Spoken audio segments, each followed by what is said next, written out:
week, Montana State had to come from behind to beat Sac State in overtime 64-61, one of the highest scoring games in Big Sky history. Today, the Bobcats host Portland State and the Pistol Offense. It's next on Bobcat Game Day. Bozeman, this is Bobcat Game Day. It is homecoming in Bozeman. The alumni have returned as Montana State plays host to the Portland State Vikings. Hi again, everyone. I'm Chris Byers along with Mike Callahan. And Mike, 2 weeks into the Big Sky Conference season, so far, so good for Montana State. Yeah, a wild finish last week, 64-61 at Sac State, but on the road and got the win.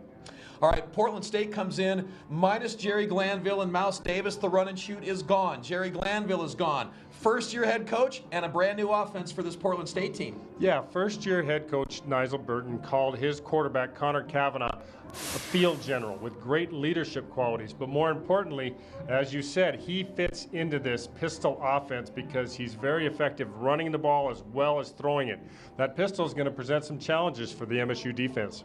And on the other side of the football, Montana State, what an offensive explosion against Sacramento State last week. All the talk centered around Denarius McGee, and with good reason. He was the Offensive Player of the Week, accounted for over 400 yards of offense by himself. But you know what? There was another pretty big weapon in that game last week as well. Senior receiver Julius Lloyd has been a little bit under the radar for the Bobcats, but no more. As you said, the breakout last week at Sac State, 8 receptions, 177 yards for 3 touchdowns. He'll be drawing some attention from that Portland secondary today. All right, so Montana State returns home in search of win number 3 in the Big Sky Conference. They'll try to stay unbeaten. Now for the keys to the game, let's go down below and join A.J. Donatoni. Hey, Chris and Mike. Welcome down to the field here at Bobcat Stadium. Another great day. We've been so lucky with the weather this year. It's about 65 degrees today and sunny. Once again, great football weather. We should see a good one between Portland State and Montana State.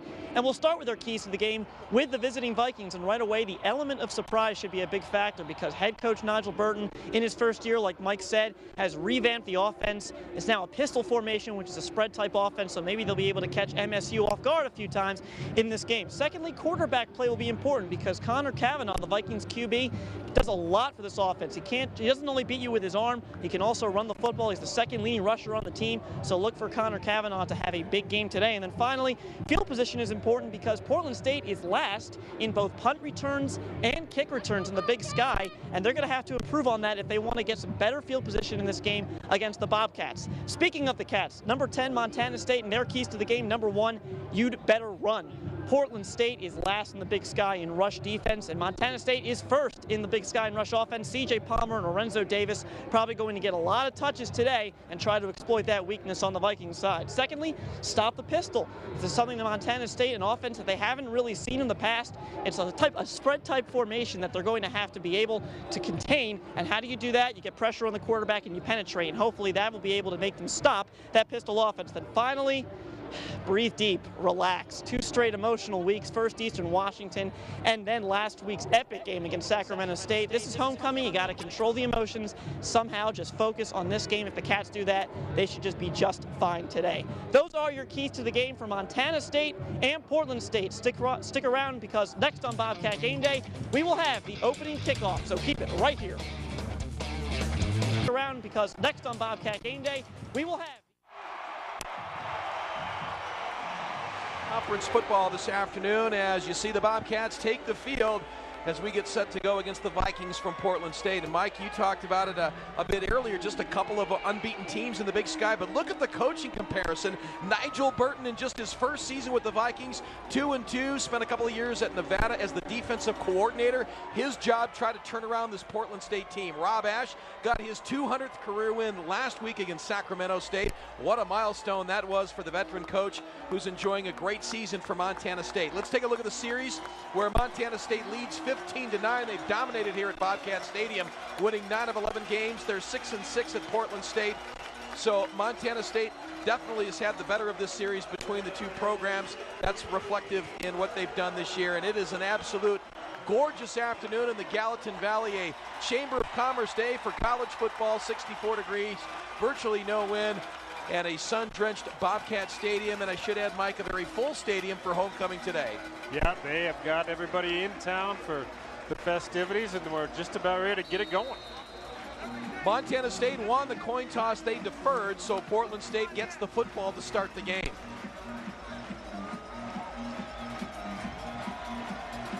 Cunningham on to get things started, and we are underway at Bobcat Stadium. This ball coming down to the end zone, and Portland State takes the knee, and will have it 1st and 10 from the 20. Let's take a look at the Portland State offense, and that offensive line is very young. There's not a senior in the bunch. Backs and receivers featured in this pistol offense. Be sure to keep an eye on the running back, Justin Monahan, one of their receivers, along with Rory Richards. And Connor Cavanaugh, of course, will be the trigger man in this Viking offense. They run the pistol. A lot falls on his shoulders, Mike. Not only does he pass the football, but responsible for a good part of their running game. Yeah, he is, as AJ mentioned, their second leading rusher on the team coming into today. And Cavanaugh has trouble, and he's going to be taken down for a loss on the play. Fumble the snap, John Ledette in on the stop for Montana State. As we take a look at the Bobcat defense, there's the 4 guys up front. Zach Minner having a sensational season. The linebacking core, they get a few back this week. Alexi Groslock, Trammell, and Jody Owens. And in the secondary, Michael Ryder. Craney returns after the 1-game suspension. Jones and Briggs are the corners. So a loss of 4 on the play. 2nd and 14 just underway in Bozeman. Portland State with the football from the 16-yard line. Cavanaugh this time gives it up, flag on the play, and this one is blown dead. Well, you can get an early look even after the penalty. There's some good deception in this formation. Prior to the snap, false start. Number 81 offense, 5-yard penalty. It remains 2nd down. Jim Leno is the referee, Dean Angelo the umpire, and Bob Guerin is the head linesman. So Portland State going the wrong way here on their first possession. They'll back it up 5 more to the 10-yard line. So 2nd and 19 from the 11. Vikings already at a big hole to start the game. Not the way you want to start when you're on the road. No, definitely not. With the first play gets off to a bad start with the bad snap, and then the penalties. They come into this game near the bottom of the league in penalties, giving up 80 yards a game. McCaffrey gets the call, not much there, up close to the 15, and that's going to bring up 3rd and long. It's a good defense by Montana State opening series. Yeah, you can see Trammell and Grosselak, the linebackers, who will have their hands full in this the pistol offense today. That was really is a zone running game that really builds into a lot of play action. But here you can see they have gone empty. They'll still be in the pistol with the short set by the quarterback about 4 yards off the line of scrimmage, but he won't have that back immediately behind him. 6 receivers out of this offense as Cavanaugh throws across the middle, has a man, he's walloped over the 25-yard line. Flag comes in. And is this going to be another personal foul against Montana State? We'll see. Well, let's look at it again. They have to call this helmet to helmet for it to be a penalty, and it does look like number 2, Michael Ryder, was leading with the hat on that play. Let's get the call. Personal foul, helmet contact. Number 22 defense. 15-yard penalty. 1st down. Well, that's the 3rd straight game, Mike, that's happened. Remember a couple of weeks ago it happened with John Ledette. He was suspended a game. Jordan Craney last week suspended for the same infraction, and now Michael Ryder. Yeah, actually that first game it was D'Alba. Oh, that's right, Jason that got D'Alba. the suspension, and his was a little bit different. It was late. The Craney call was very tough, and again, a year ago, that's just great football right there coming up from that free safety position. Gain up over the 45 to the 47-yard line as McCaffrey gets the call. So a big break for the Vikings as they were deep in their own end and now up close to midfield. Yeah, that looked like, I didn't see if they were actually at the 1st down yardage when the tackle was made, but they were definitely close. But this is a huge break for them. As you said, they were going backwards there for a while, but now with the penalty out midfield, you got good field position, and you can really start executing your offense. 2nd and 5 from the 48, opening drive for the Vikings. They'll stay on the ground with McCaffrey He's taken down, not much there. Gang tackled by the Montana State defense. Jason D'Alba in on the stop. Excellent job on D'Alba. Watch, this play goes away from him, and you see him, watch him work down the line of scrimmage.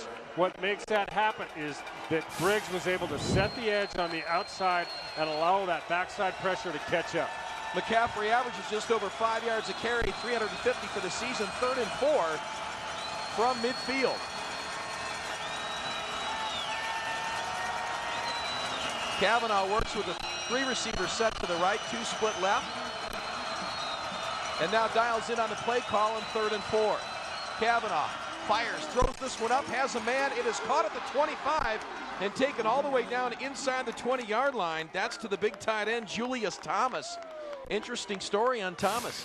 Julius Thomas, as you said, big 6'5", 240 senior who is playing his first football after playing 4 years of basketball for Portland State. He doesn't start, but as you can see, he's already made an impact very early in this game. Well, he's a backup tight end, but he leads the team in receiving, has 9 coming in, almost 15 yards per catch. A well-executed play, so 1st and 10 from the 15 for this Portland State offense. Kavanaugh fakes the handoff, swings it out there, has a man at the 10-yard line, and that's complete to Nick Hutter, the wide receiver, and Hutter takes it all the way down to the 9-yard line, so it's going to bring up 2nd and 4. Pretty well read that time by the Bobcat defense. Jones was out there on the coverage, just missed the tackle and allowed them to get upfield. Gain of 6 brings up 2nd and 4 inside the 10-yard line for the Vikings. Here's Kavanaugh, empty backfield.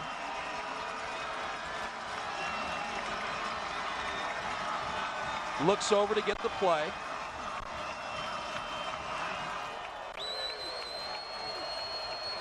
And gets the snap across the middle. This is tipped and almost intercepted. Well, I think we're going to see who else but Zach Minner, who got a piece of that football, just coming with pressure up the middle. Yeah, you can see just great upfield push.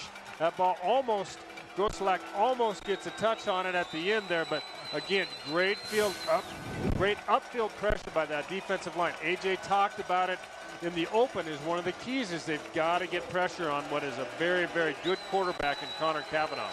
And Hutter was wide open at the 5-yard line, so good thing they were able to knock that one down. 3rd and 4. Kavanaugh is whacked in the backfield by Groselak and taken down for a loss. Wow, what a play by the young man out of Billings Central, and that'll bring up 4th down. Groselak in the middle again this week in the absence of Clay Bignell, but watch it, he doesn't buy that fake at all. He's going straight quarterback on that play. A big stop will bring up 4th down for Portland State. So Zach Brown is on for the field goal attempt, spotted the football at the 21. So this will be a 31-yard field goal attempt from the right side. Ball down, kick on the way, has plenty of distance, and this is good. So Zach Brown connects from 31 yards out. The Vikings strike first, and we'll be back after this Cat Grizz update. Scoring drive for Portland State, 10 plays, 66 yards, took 5 minutes off the clock, resulting in the Zach Brown field goal, and an early 3-0 lead for Portland State. Bobcats now will get the football for the first time today. Gilbert driven deep into his end zone. He'll bring it out. Gilbert at the 10, to the 15.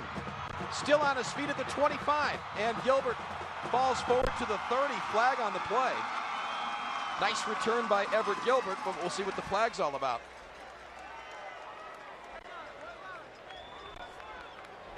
Was behind the run. Usually when you see that, it's going to be some sort of illegal block or holding. Where's the foul from? Will go against Montana State. Holding number 32 of the return team. Penalty be assessed half the distance from the spot of the foul. 1st down. So Montana State will start deep in their own end. And here is the starting lineups for Montana State. Sean Sampson again gets the start at center. And a very talented group of receivers. Julius Lloyd, those 8 catches last week. Kyle Beggar, the tight end. C.J. Palmer gets the start at running back, and Denarius McGee, the player of the week in the FCS for a freshman. Up under center at quarterback. First possession for Montana State. from the 9-yard line. Here's Palmer up over the 15. Brought down after a short gain. Here is the Portland State defense this afternoon. They've been up and down so far. Beckley and Julius Moore active in that front line. Good linebacking core. Ryan Rao, the man in the middle, has been solid along with Sizzler. And in the secondary, Deshaun Shedd heads up a group that has plenty of game experience. So a gain of 3 on the play brings up 2nd and 7 from the 12. Opening drive for Montana State inside 10 minutes to go first quarter. Palmer in the backfield for Denarius McGee. They stay on the ground, and Palmer is met right at the line of scrimmage. Maybe one on the play, but a nice job by that Viking defense and a short gain. Yes, so far not much there up front, but a good job on this Portland State defense of coming up and gang tackling on the run. You see, you get 5-6 hats to the ball there. That's good, solid defense. So 3rd and 5 for Montana State. CJ with a good year backing up Lorenzo Davis, but has seen plenty of playing time. Has close to 300 yards on the season. Here's McGee, first pass of the afternoon, throws it up there for Akla. He can't climb the ladder, bring it down. Incomplete pass will bring up 4th down, and Montana State will be forced to punt. So Perez comes in to do the punting duties. Back to receive is A.J. Powell out of Pasadena, California, stands just inside his 50-yard line. Well, early on, we're already seeing that field position battle that A.J. referred to in the open. The Cats backed up here with the penalty on the kickoff return, and now with the short 3 and out, gives the opportunity to Portland State to get a return here and get some very good field position to start this second drive. Perez punts out of his end zone, but a whistle before the snap. I think we're going to have... I'll start. Yep. Number 33 of the kicking team. 5-yard penalty. It remains 4th down. Blade Beckstead whistled for the false start, so they'll back it up. Not a impressive opening drive, Mike, for Montana State. No, you look at a Montana State team that comes in today, the least penalized team in the Big Sky Conference, with only 21 penalties on the year. Already today, we've got 3. So Perez will kick out of the end zone now. Gets this one away. High kick. Powell signals for the fair catch inside the 45 and has it. So Portland State with the football and the lead 3-0 in front of a sold-out Bobcat Stadium. Oh, what a beautiful afternoon in the Gallatin Valley. Mike, we came over from Billings this morning, and it was rainy and cold, and then came over the mountains, and just like that, the clouds parted, the sun came out, and what a gorgeous afternoon. It's always sunny and warm in Bozeman, right? So you would say.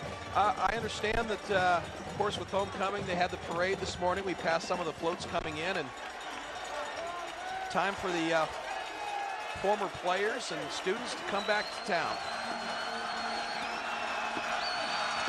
Here's Kavanaugh, quick pass. That is complete at the 45. Pretty good shot right there at the end of the play by Arnold Briggs. Arnold Briggs does a nice job on just driving up on this out pattern. Ball's thrown quickly, got out quick to the sideline, but really not much there. No ability to turn that thing up. Great job on defense to limit that to a short 2, maybe 2.5 yards.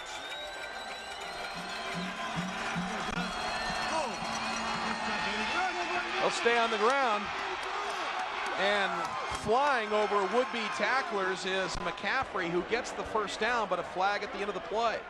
Yeah, I think that what they're going to get there is one of the receivers. I think it was number 83, Nick Hutter, that just had a little bit of hold out there when he was trying to make his block upfield at the second level on the defensive back for Montana State. Holding. Number 83 offense. 10-yard penalty assessed from the spot of the foul. Replay, second down. Goes against the wide receiver, as you mentioned, Nick Hutter. Well, just a nice burst here by McCaffrey. You can see his ability to get outside, but there you see right at the top of your screen the hold on Hutter. Really didn't need to make that play because McCaffrey already had the first down before the infraction. The so ball that's as is so often the case on those holds. Either you're doing it behind the play or you're not doing anything to help the play gain more yardage. Backs it up to the 42, 2nd and 10. Kavanaugh with the football tries to break tackles in open space, but that was a sensational play by Jordan Craney, and there was no way that Kavanaugh was going to get past him. Well, that's one of the things that Coach Ash talked about with this pistol offense, is that you've got to be very, very disciplined on the defensive side of the football, making sure it's like the old option days where you've got to have a man on dive, a man on quarterback. That time it was Jordan Craney who had the quarterback assignment and made a nice play. Boy, and there's that big tight end again, and this is caught, and now it's a foot race to the end zone, and a touchdown for Portland State. What a play by Julius Thomas, who made the catch and then outran everyone to the end zone. Just at the same time we get done complimenting Jordan Craney, we're going to see him miss this tackle as he drives up here, and he's just too high and can't get any pads on Thomas. So Thomas shows why he is the leading receiver on this team. 55-yard catch and run for the touchdown. And now here's Kavanaugh, flips it up for the two-point conversion. That's caught, a flag comes in, and I think that's going to be offensive pass interference. It looked like Thomas may have pushed off, but we'll wait and see. Yeah, I think you're going to be right here as he makes his cut, just gives a little shot. Pass interference, number 26, defense. Nope, goes the other way. Yes, so we missed that one. So things coming together very well early for Portland State. It's what you have to do when you're on the road. Portland State jumping out to the early 11-0 lead here in Bozeman. 7:07 to go, opening quarter. And there is the latest scoring drive for the Vikings. Just 4 plays, 58 yards. Touchdown catch made by Thomas, the tight end, 55 yards. And this is a shocked Bobcat Stadium crowd. You can hear a pin drop during the timeout. This will be brought out by Montana State. That's Davis at the 10. And maybe not the smartest thing to do, as that ball was deep into the end zone. Davis brought it out. No, that was very deep. Probably a poor decision there. Really didn't have time to get to the wall. Here we look at the touchdown again. Just a little bit of a run fake, or this is the two-point conversion, but didn't get to see the interference there. He was awful open for a guy who had been interfered with, wasn't he? Well, it looked from up here, it looked like Thomas pushed off right before the catch, but they were both going at it pretty good, Briggs and Thomas. At any rate, two-point conversion is good. Boy, if you're a team on the road, what better way to start a game than what Portland State's been able to do here in this opening quarter? You build that confidence and start to settle in, and most importantly, silence this homecoming crowd for MSU. Here's Palmer, breaks free, has running room up over the 25 and close to the 30-yard line. Great run by C.J. Palmer, the second effort, all the way to the 30. Let's go down below to A.J. Donatoni.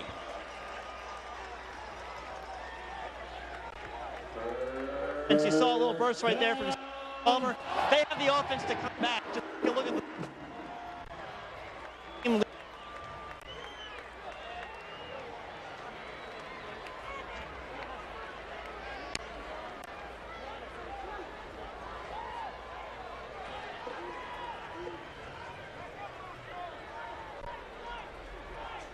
first down, gain to the 30-yard line as McGee steps up into the pocket, now throws for Gilbert, who was open at the 50, but the pass underthrown, incomplete, brings up 2nd and 10.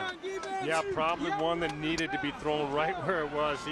He was open initially, but I think by the time that ball was released, he was in double coverage at that point, bringing up a long 2nd down and 10, as the Bobcats really haven't got anything going throwing the football yet today. Well, their first series was a 3-and-out. They do have a first down here, so 2nd and 10. Trailing early, 11-0. One thing about this Montana State offense, they can score and score in a hurry.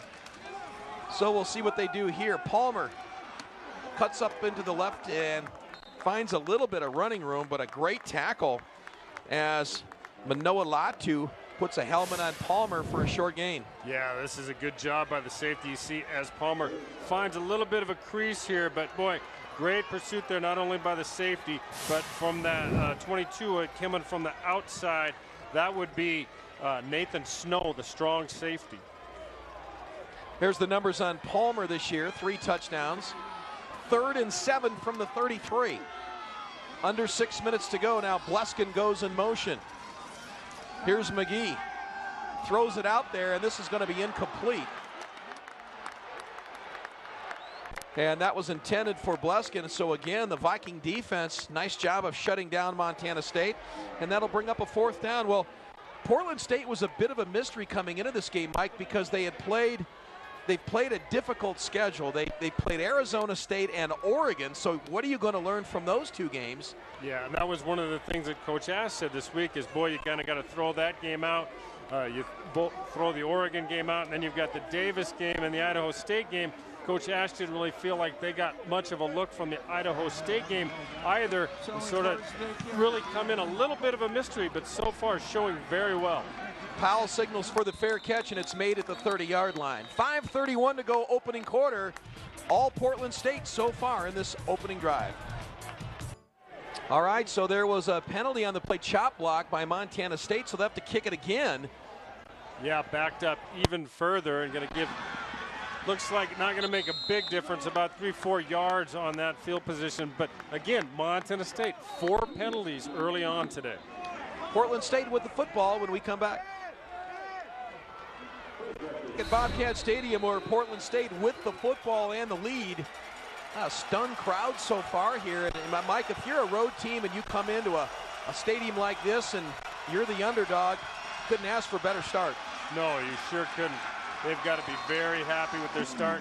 MSU's got to be wondering, geez, are we going to leave off where we did last week defensively? They just have looked, already in just those first 2 possessions for Portland State, they've given up 124 yards of offense, 90 of that coming on the 2 receptions to Julius Thomas. Well, Portland State, Montana State had won 4 straight over the Vikings coming in, 7 out of the last 8. So they have dominated this Viking team, but quite a different story so far in this game. Gain of 3, 2nd and 7. And Kavanaugh will keep it, but not much there. Wrapped up, maybe a gain of 1 on the play. Grosselak and Fuller there, again, doing a very disciplined job, as you have to do. They didn't buy on the run fake, but went to their run fits, which they were both going to quarterback in this instance. You see the run fake there. Kavanaugh pulls it out, but he's got Fuller there to set the edge. Grosselak to come help up the middle. 3rd and 7 from the 41. So far, this Viking offense has executed perfectly. Now Kavanaugh will change the play. 5-receiver set. Kavanaugh throws across the middle, had a man wide open at the 45. Just couldn't get him to him. That's going to bring up 4th down, and now the punting unit comes on. Well, we see a little bit of a mistake there, maybe the first chink in the armor for Portland State. This receiver, as you said, Chris, is wide open. Just the ball is out just a little bit too far in front of him.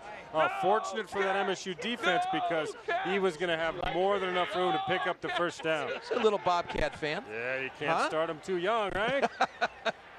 We're all up here sharing pictures with grandkids before the game, so that was appropriate. The Truax will be back to punt for the Vikings on 4th and 7. Kind of gets a line drive kick away that comes down at the 30. Akpla's going to pick it up. Got a little bit of running room, picks up a block at the 25 to the 35 and out of bounds. Well, a nice job of Akla fielding what is, looks like a short punt, but often those can be the most difficult to field back there. And as he goes to turn this thing up, he gets a nice block from the redshirt freshman Cody Kirk on the outside, giving him that outside lane. And for the first time today, Chris, MSU will have some decent field position. I think the first time today they haven't started near their own 10. I think Montana State's defense got a bloody nose in that game last week against Sacramento State. Gave up a lot of yards and a lot of points. And they're going to be really tested on this Portland State offense today, but a nice job on that last series to force the 3 and out. And now we'll see if Montana State can put something together offensively.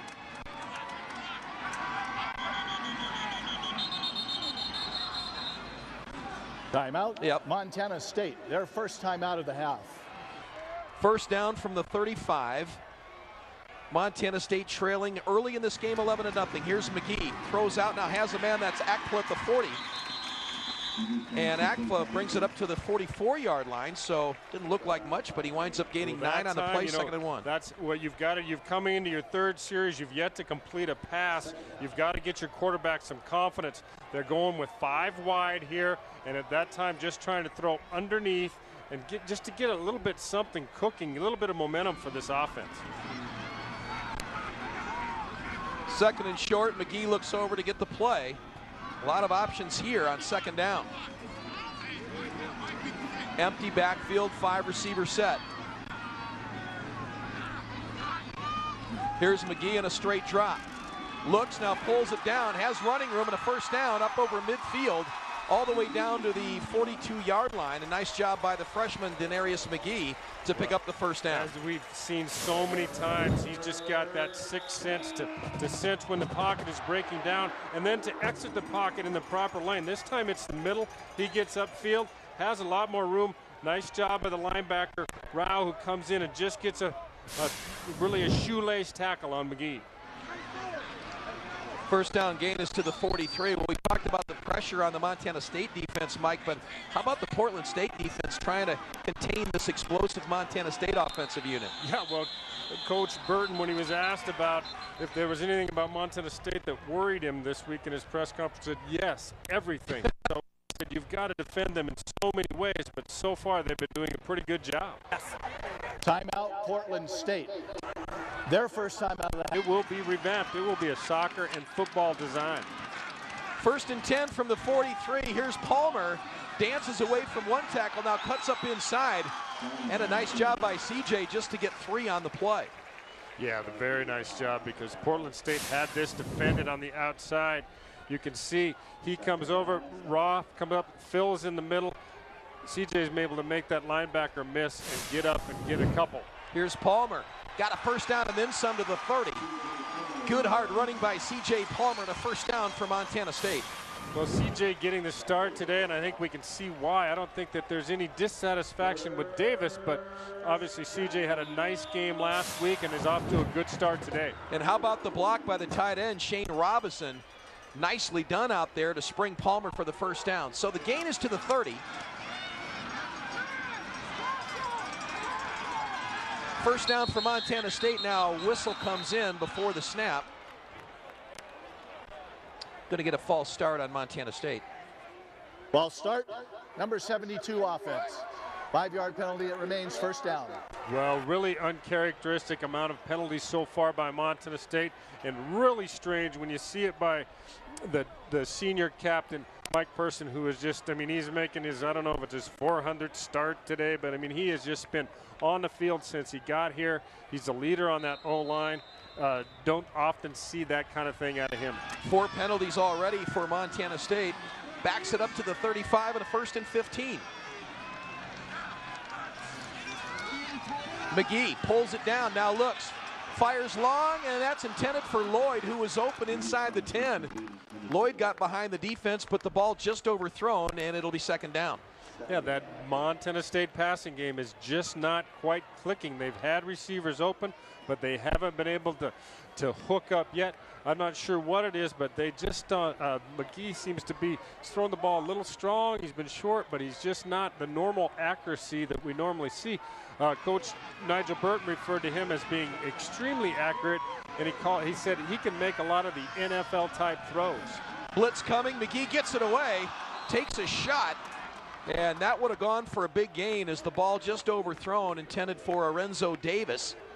Pressure came right up the middle. You know, for a team that's been maligned defensively, especially against the run, Vikings have been pretty tough here in this first quarter. Well, there you see coming into your screen is the true freshman, Julius Moore, the defensive tackle out of Bellevue, Washington, who's playing a lot and being very effective.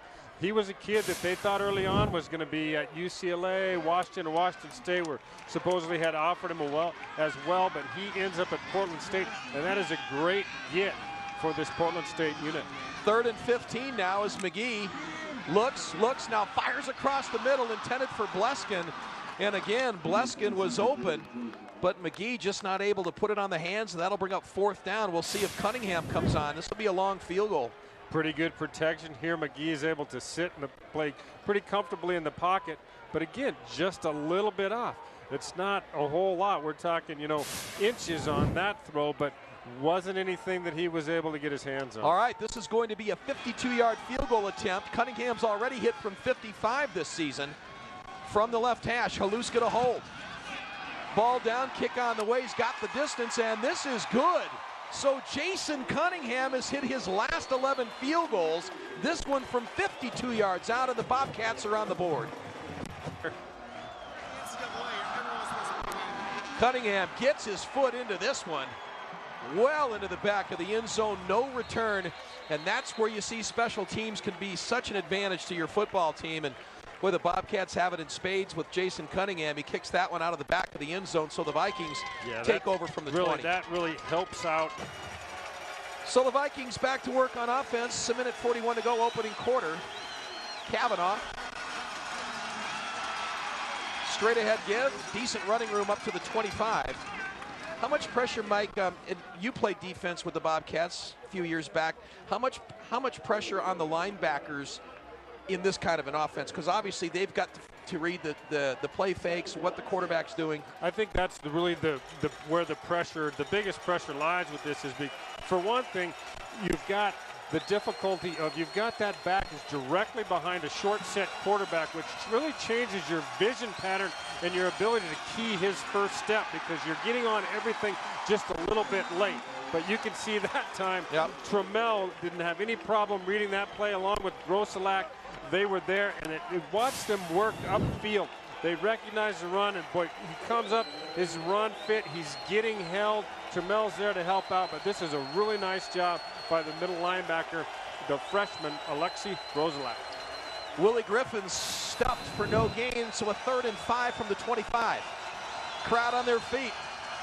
Kavanaugh pulls it down. He's going to have a first down and then some. Connor Kavanaugh to the 50. Still on his feet to the 40.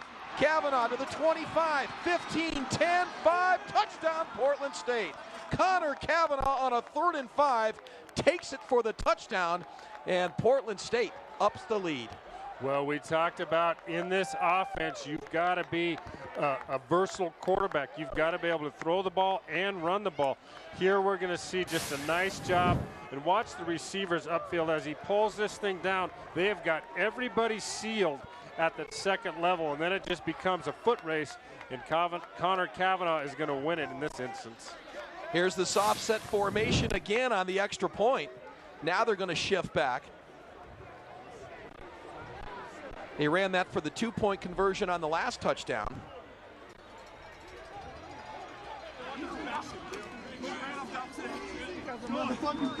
And this time they'll go for the conventional extra point, and that's good.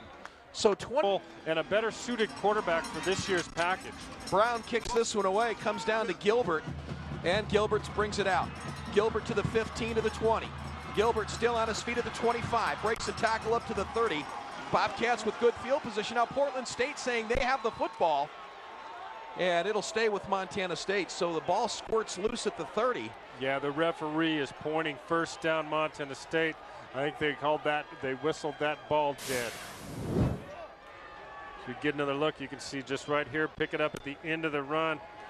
Tough to see anything from that angle, but it does look like nothing came out. He's got it between his legs, but it's well after the whistle. Any part of the body down before the ball comes out, right? Down by and let's see, maybe at this look we can see a little bit better. Does look like the ball is out there, but I think he may still be in possession of that thing, even if it was ruled a fumble. Here's McGee's pass caught at the 35, and Shane Robinson, the tight end, up over the 40. Nice play by the tight end out of Billings West. Well, they got it coming with Robinson in. We've seen a lot, haven't seen him catch the ball a lot, but again, underneath stuff, because it's trying to get some timing and rhythm going in the passing game for MSU. Haven't had any luck going down the field, but have been able to complete some passes for the short yardage. And that is the final play of the first quarter, 15 minutes. There you see the story of this game. Portland State completely dominating Montana State. McGee now runs a little pitch play, and Davis with lots of running room now fumbles the football. Akpla goes after it. The ball goes out of bounds. And boy, Montana State. Very, very fortunate for Montana State. They dodge a bullet here. You could see this fumble coming early on in this run. He just never gets the ball put away. There's a lot of running room out here, but watch how he never really gets that ball put away. By rule, the ball will be placed at the spot of the fumble. First down. Yeah, it looked like Davis was going to switch hands, but kept it cradled in that left arm, fumbles it, but Montana Just really State never made a decision of where he was going to put that ball. I think got a little excited when he saw all that open field in front of him, but fortunate for Montana State, they do retain possession. Well, here's what, maybe you can explain this. Now, the ball was fumbled forward and out of bounds. Why wouldn't they get the football where it went out of bounds? I think by rule that when the ball is fumbled forward by the offense, it goes back to short of the line to gain. It will be second down. So they go back to where the ball is fumbled from. I don't like to get those technical rules get in the way of what's going on here, but that time, you know, with the fumble, you're looking at another 7-8 yards for Montana State. Oh yeah, well, clear up inside the 40-yard line. At any rate, it's 2nd and 1 from the 48. Here's Palmer. He gets whacked at the line of scrimmage. No gain. In fact, he'll lose a yard on the play. AJ? Guys, a lot happening here down on the field right now. Montana State is in the unusual position now of having to come from behind a double-digit deficit, and one of the reasons they will have a chance to come back, C.J. Palmer, who actually got the start over Lorenzo Davis today and has had more touches to this point. Davis has had the majority of the touches of the season to this point, but C.J. got the start from head coach Rob Ash, who thought it was a better matchup, and we'll see if C.J. and the rest of the offense can lead these guys to a comeback here in the first half. Chris? 3rd and 1. Thanks, AJ. Here's McGee, rolls right now, flips it out there, and has a man inside the 45, and that's a first down. Everett Gilbert goes down on the turf to gather that one in. And Denarius just hasn't been sharp today with his passes. Oh, he's not quite what we're used to seeing yet. But here you can see there's was a nice call where they roll him out here. They just got stuffed in the middle. They got short yardage. It does a good job pulling the backer up and then delivering the ball over the top of the first down. 1st and 10 from the 43. McGee now looks over to get the signs from the Bobcat sideline. Just underway in the second quarter. 18-3 our score. Vikings on top. McGee straight drop. Throws it out there. This is intended for Akpla. And overthrown, although Elvis guarded nicely out there. I don't think he would have had a chance. No, again, there's a ball where clearly they saw what they wanted. They got the man coverage on top and wanted to go deep. But again, McGee just not looking quite like the quarterback we've seen the last 4 weeks. That ball was just launched. To be expected in some regard, though, Mike, as a redshirt freshman. I mean, you're not going to be you're not going to be outstanding he's been everywhere. Miraculous. I don't want to sell him short at all. And that's one of the things when you have a quarterback that's performed so well, you really set the bar very high. That time, as we see the Bobcats pick up about 5 in the running game. But yeah, this guy has been absolutely unbelievable all year. So you're going to see some periods like this, I think, with any quarterback and with any team. But you just hope that defense can help you out a little bit, because when your quarterback's off, you can't get in one of those shootout games. Gain of 5 by CJ, 3rd and 5, 38-yard line for Montana State. Now a whistle again. Boy, and timeout, Portland State. Their second timeout of the half. Well, that's twice. Bobcats 5 penalties already for 49 yards. And a big play here. Just underway in the second quarter. Vikings lead this one over Montana State. McGee's got a 5-receiver set now on 3rd down.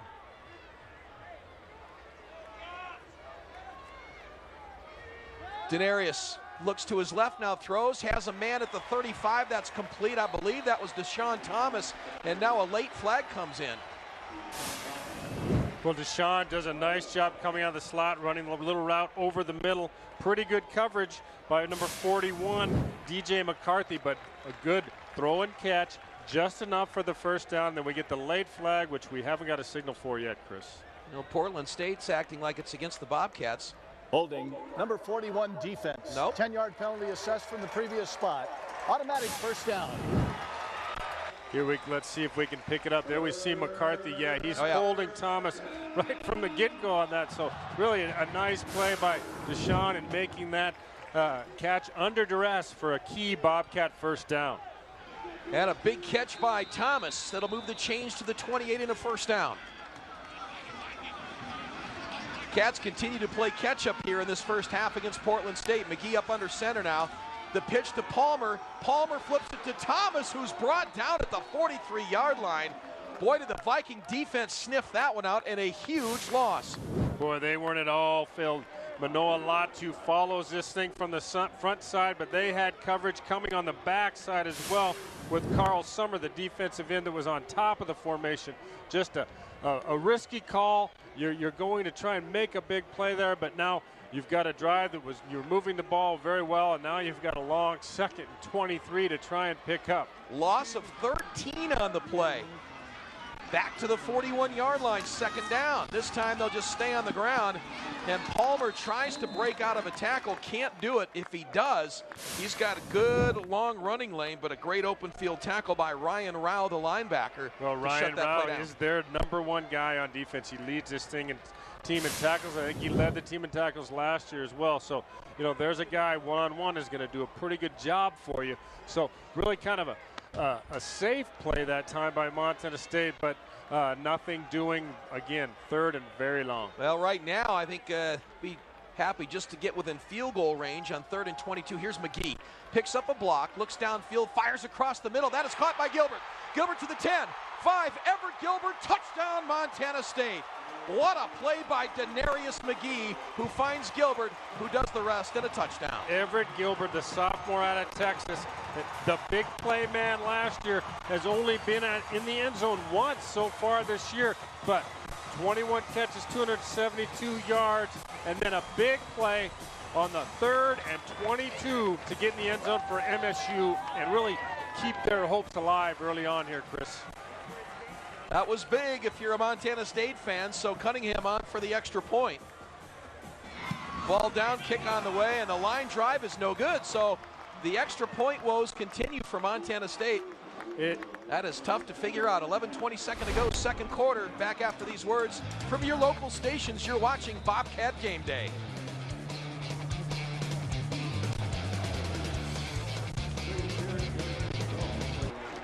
Nine plays, 70 yards, 3:57 off the clock.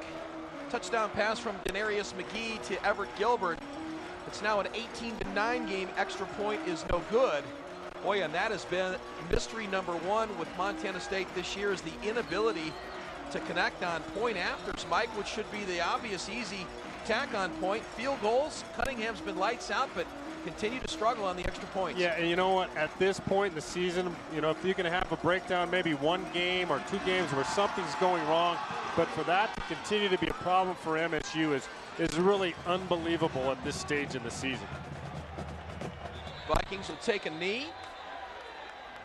They'll have the football and the lead, 18-9. Let's take a look at the touchdown. And this came, Mike, on 3rd and long. Yeah, 3rd and 22, drops back, leaves the pocket again. We make so many plays that we see from McGee outside the pocket. He gets Gilbert coming underneath, and then here we see again, it just looks like good snap, good hold, and it just pulling across the ball.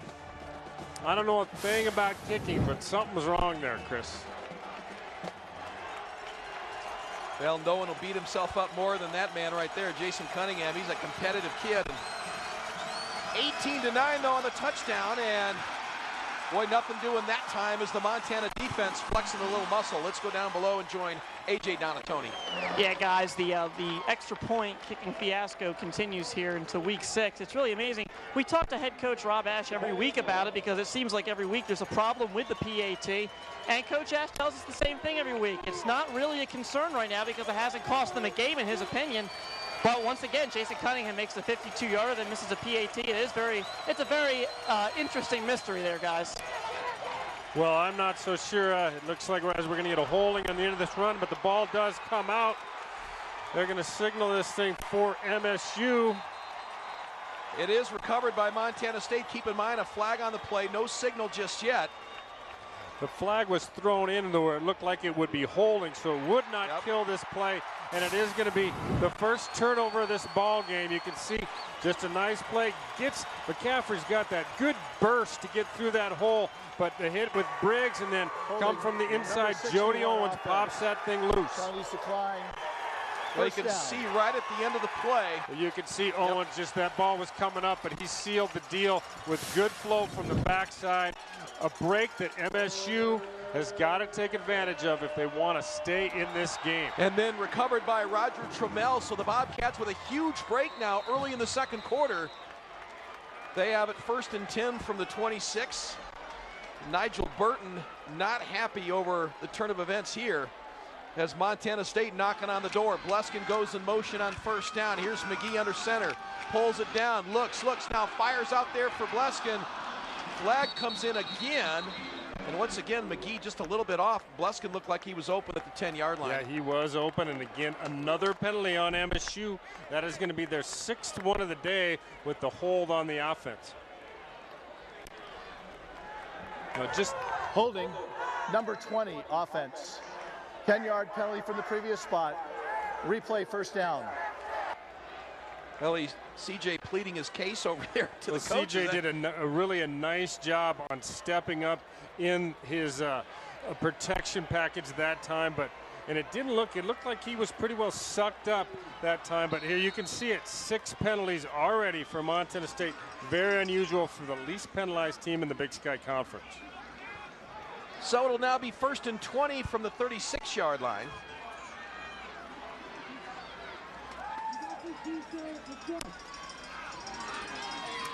And here's McGee. Now lobs it up there for Bleskin, and this one's almost picked off. Good coverage by Deshaun Shedd. Locked up in single coverage, knocks it down, incomplete pass, brings up 2nd and 10. Well, that time here we see the roles get reversed on the little bit. This ball is thrown inside and not with a lot of zip, and the receiver becomes the defender on that one. Tanner Bleskin does a nice job of knocking that loose out of the hands of Deshaun Shedd. 2nd down call now as McGee, he'll check out of this, look over to the sideline, pick up the call, now goes out of the gun on 2nd down. 3 receivers split to the right. They'll stay on the ground, and boy, nothing there. This Portland State defense, last in the Big Sky against the run. Now they say they have the football, but I think they're going to say the play was blown dead. Well, they don't look like they're real sure what's going on in this one, but Deshaun Shedd does come out of that pile with the football. It certainly looked like the momentum of the Bobcat running back had stopped well before. Progress was stopped at the 41-yard line. 3rd down. All right, so they say that he was down on the forward progress. So this is Cody Kirk who gets the give here. You can see him going up the middle here. Just nothing there, pulling him back. And it just really, this is a situation where you don't know from up here when the whistle was blown. So you've got to rely on the referee to say that they had called the progress, stopped, and blown the play dead. Looked to me like he still might have been moving forward, fighting for yardage, but at any rate, the Cats facing a 3rd and 23. Boy, laundry all over the field. 4 flags on the field. False start, number 61 offense. 5-yard penalty, it remains 3rd down. So 5 more yards tacked on, 3rd and 28 now. Well, the Montana State offense struggling a little bit already, making it much more tough on themselves with all the penalties. And really, I keep saying that it's really uncharacteristic, but a couple of the veterans already today in person and Terry, and you just don't see that from this group. 3rd and a mile, and McGee breaks out of 1 tackle, but he's not on the 2nd. Ridden down at the 45-yard line. Well, that time, Julius Moore, number 95, the defensive tackle for Portland State, just comes free right up the middle. A good job by McGee to get out of it, but he's got help there to bring him down. You know, that just, Carl Summer was there to finish it, but a great play by the freshman, just breaking free up the middle. He just ran right by that guard for Montana State. Well, the Bobcats will try to pin Portland State deep in their own end on 4th down. Perez kick it away from his 40-yard line. A.J. Powell standing at his 10. Perez, high kick. Powell calls for the fair catch and makes it at the 10-yard line. So the Vikings will have it 1st and 10 from the 10, but very uncharacteristic first half, Mike, for Montana State with all the penalties, missed starts, miscues, and really no reason for it. We've got ideal weather conditions today, and no wind, no bad elements out there. Yeah, it is unusual. And, you know, you in a game like this, when you're coming back and you're seeing, from a defensive standpoint, when you're coming in to face a new style of offense that you have never seen before, you know, in the Big Sky, and not by many teams in the country.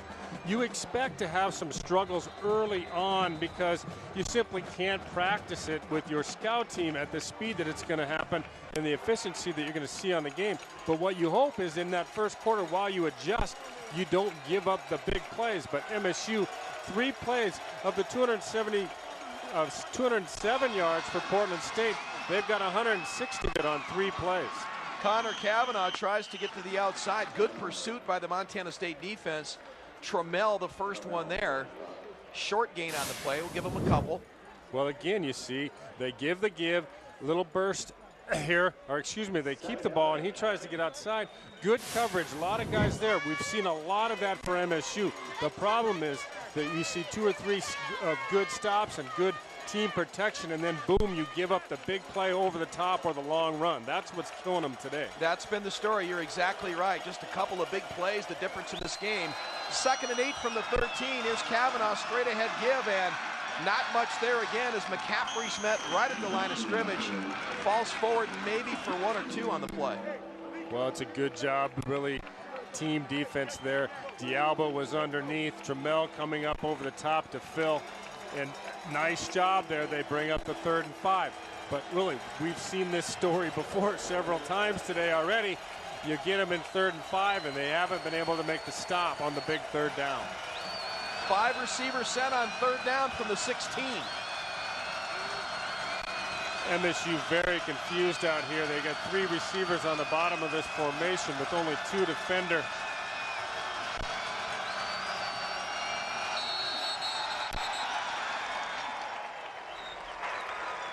Timeout, Portland State. Their final timeout of the half. Portland State uses the timeout. 7:51 to go, 2nd quarter. 18-9, Vikings on top. You are Cavanaugh in an empty backfield.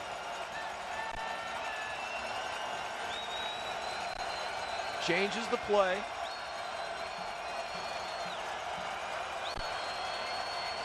Now he gets set. Montana State coming with the blitz right up the middle. Cavanaugh is rocked, and an incomplete pass. And well, Montana State did a great job credit there. the Montana staff, or the Montana State staff on this play. Hey, they had confusion before the break. They created more confusion after the break. Never really a good feel for Portland State. And Gale comes off the edge, lays the big hit. First time they've got pressure today, and forces the errant throw, and will now force the punt. So the Vikings will have to kick it away on 4th down. Thomas Dundam from Australia to kick it away inside the 10. Nice kick. Deshaun Thomas fields it inside the 40. Thomas, a little bit of running room up to the 45-yard line. So good field position for Montana State with 7:35 to go in the 2nd quarter. And now another flag comes in at the end of this play. This one is going to be on Trammell. Just a silly. I mean, this is a crazy one. This is the one that makes you want to pull your hair out as a football coach, because he literally comes from the sideline after the tackle is made. Dead ball foul, personal foul, late hit, number 9 of the kicking team. 15-yard penalty assessed from the end of the run. 1st down. Well, you'll see it here. Trammell is actually blocked on the play, but there you see him come in, make contact. I mean, there's just absolutely no reason for that one, folks. That one, that's just very poor judgment on the part of the linebacker for Montana State. It's going to get called every time. You know, now you go from good field position to you're backed up to your 30. Not bad field position, but clearly, hey, those 15 yards are hard-fought yards today for an offense that's struggling a little bit. 1st down from the 30. Montana State with the football trailing 18-9. McGee operates up under center. And they're going to give to Lorenzo Davis. And Davis with some nice hard running up to the 36. Gain of 6. 2nd and 4. The Montana State offense does a good job. Oh, watch this thing open up. It's not there for very long as you get that backside pursuit, but a good job. Nice burst by Davis to get that thing up for positive yards. Here's the deep pitch to Davis, who has plenty of running room. Still on his feet at the 40. Davis with one man to beat now, wrapped up at the 30-yard line by Shed.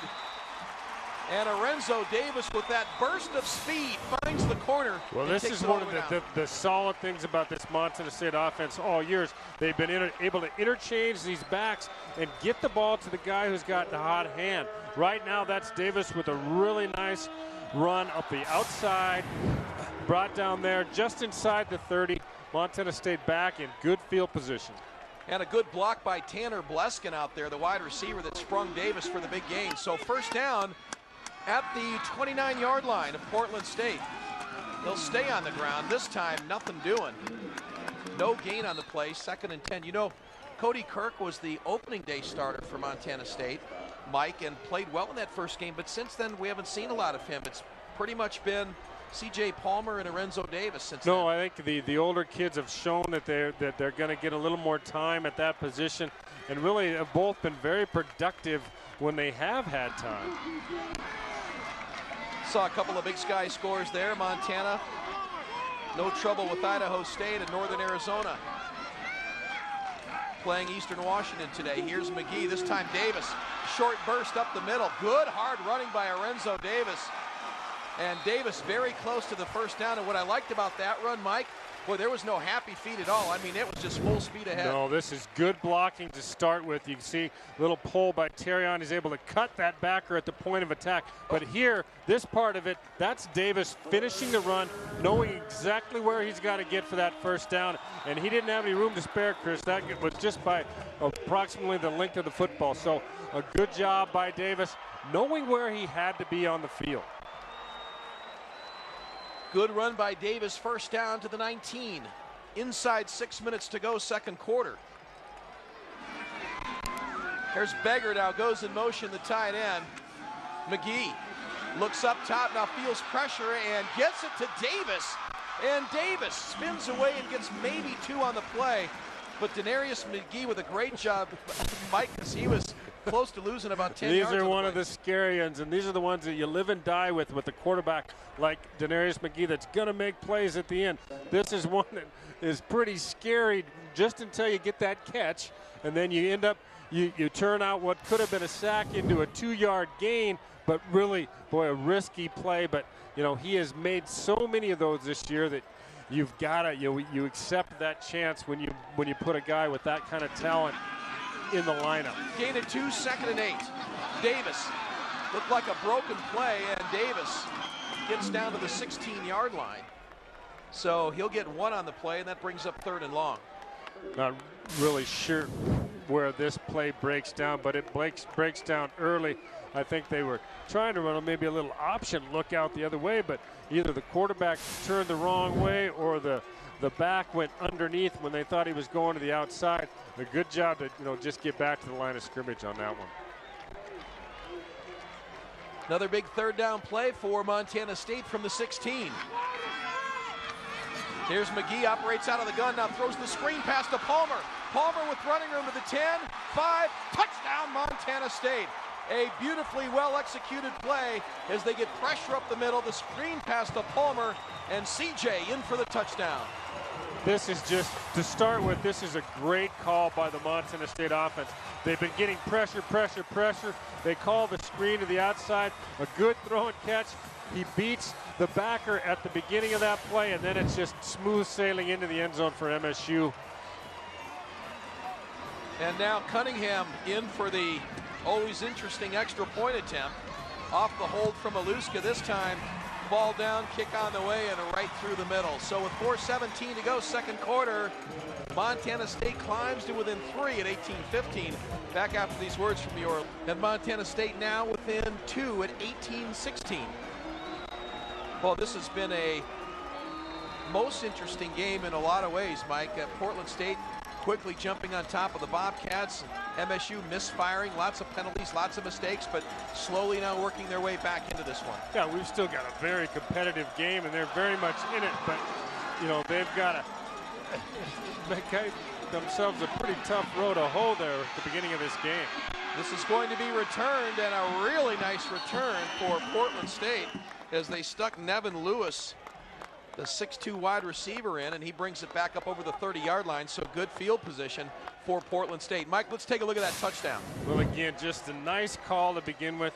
They allow the upfield pressure here, and almost looks like he's going to get caught by the backers here, but a nice job by Palmer turning it upfield, giving it that burst, and getting it in the end zone.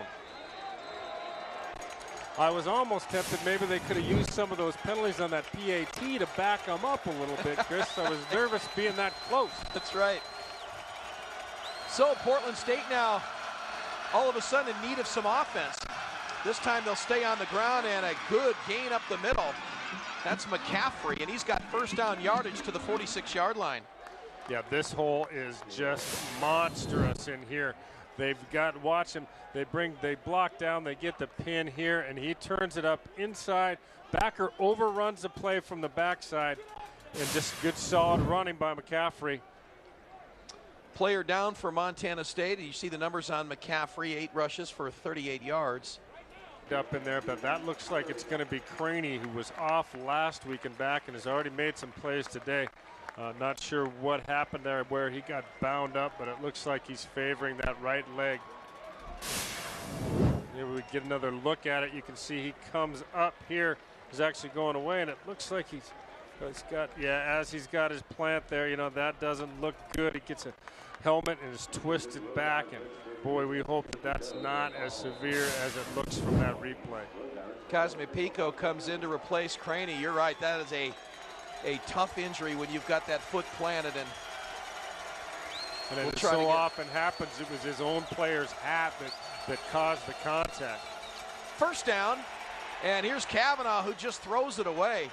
Boy, a nice job as Montana State bringing the pressure. That was Jody Owens that applied the pressure on Kavanaugh. Jody Owens and Ledet, they come with a little blitz package here. He fakes this, but Owens is there right from the get-go. Gets a little bit of help with the hand in his face from Ledet on the outside. Really, we haven't seen a lot of pressure on this quarterback for PSU. That's really the second time I think that they've been able to hurry him into a throw that he didn't want to make. And maybe that's the answer that they've seen defensively, is to try to bring more pressure. Well, I think you've got to dial it up. They've really struggled bringing pressure, Chris, this year, which has sort of been a trademark of the Montana State defense. But again, ball's out. I'm not sure who stripped it, but I think that's going to be going back to Montana State. That was Roger Trammell that stripped the football. It's recovered by Montana State. Michael Ryder falls on it, and the Bobcats have it. Yeah, it is good job by Trammell, just getting a hand out, reaching, gets him just enough of that football to shake it loose here.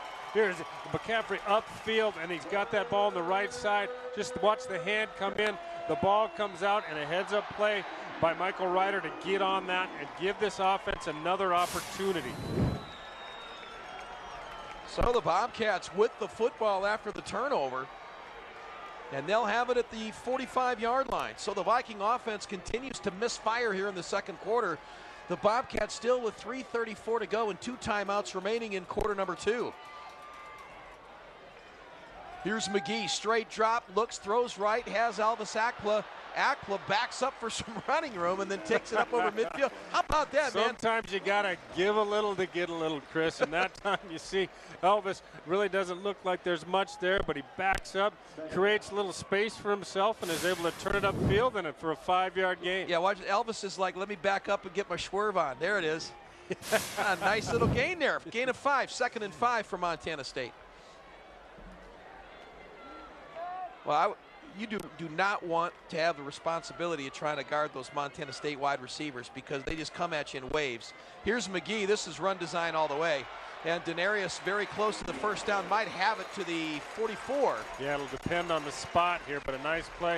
It's going to be very, very close to this one. I think he might be just a little bit short, but they might bring him in for this. And they might not.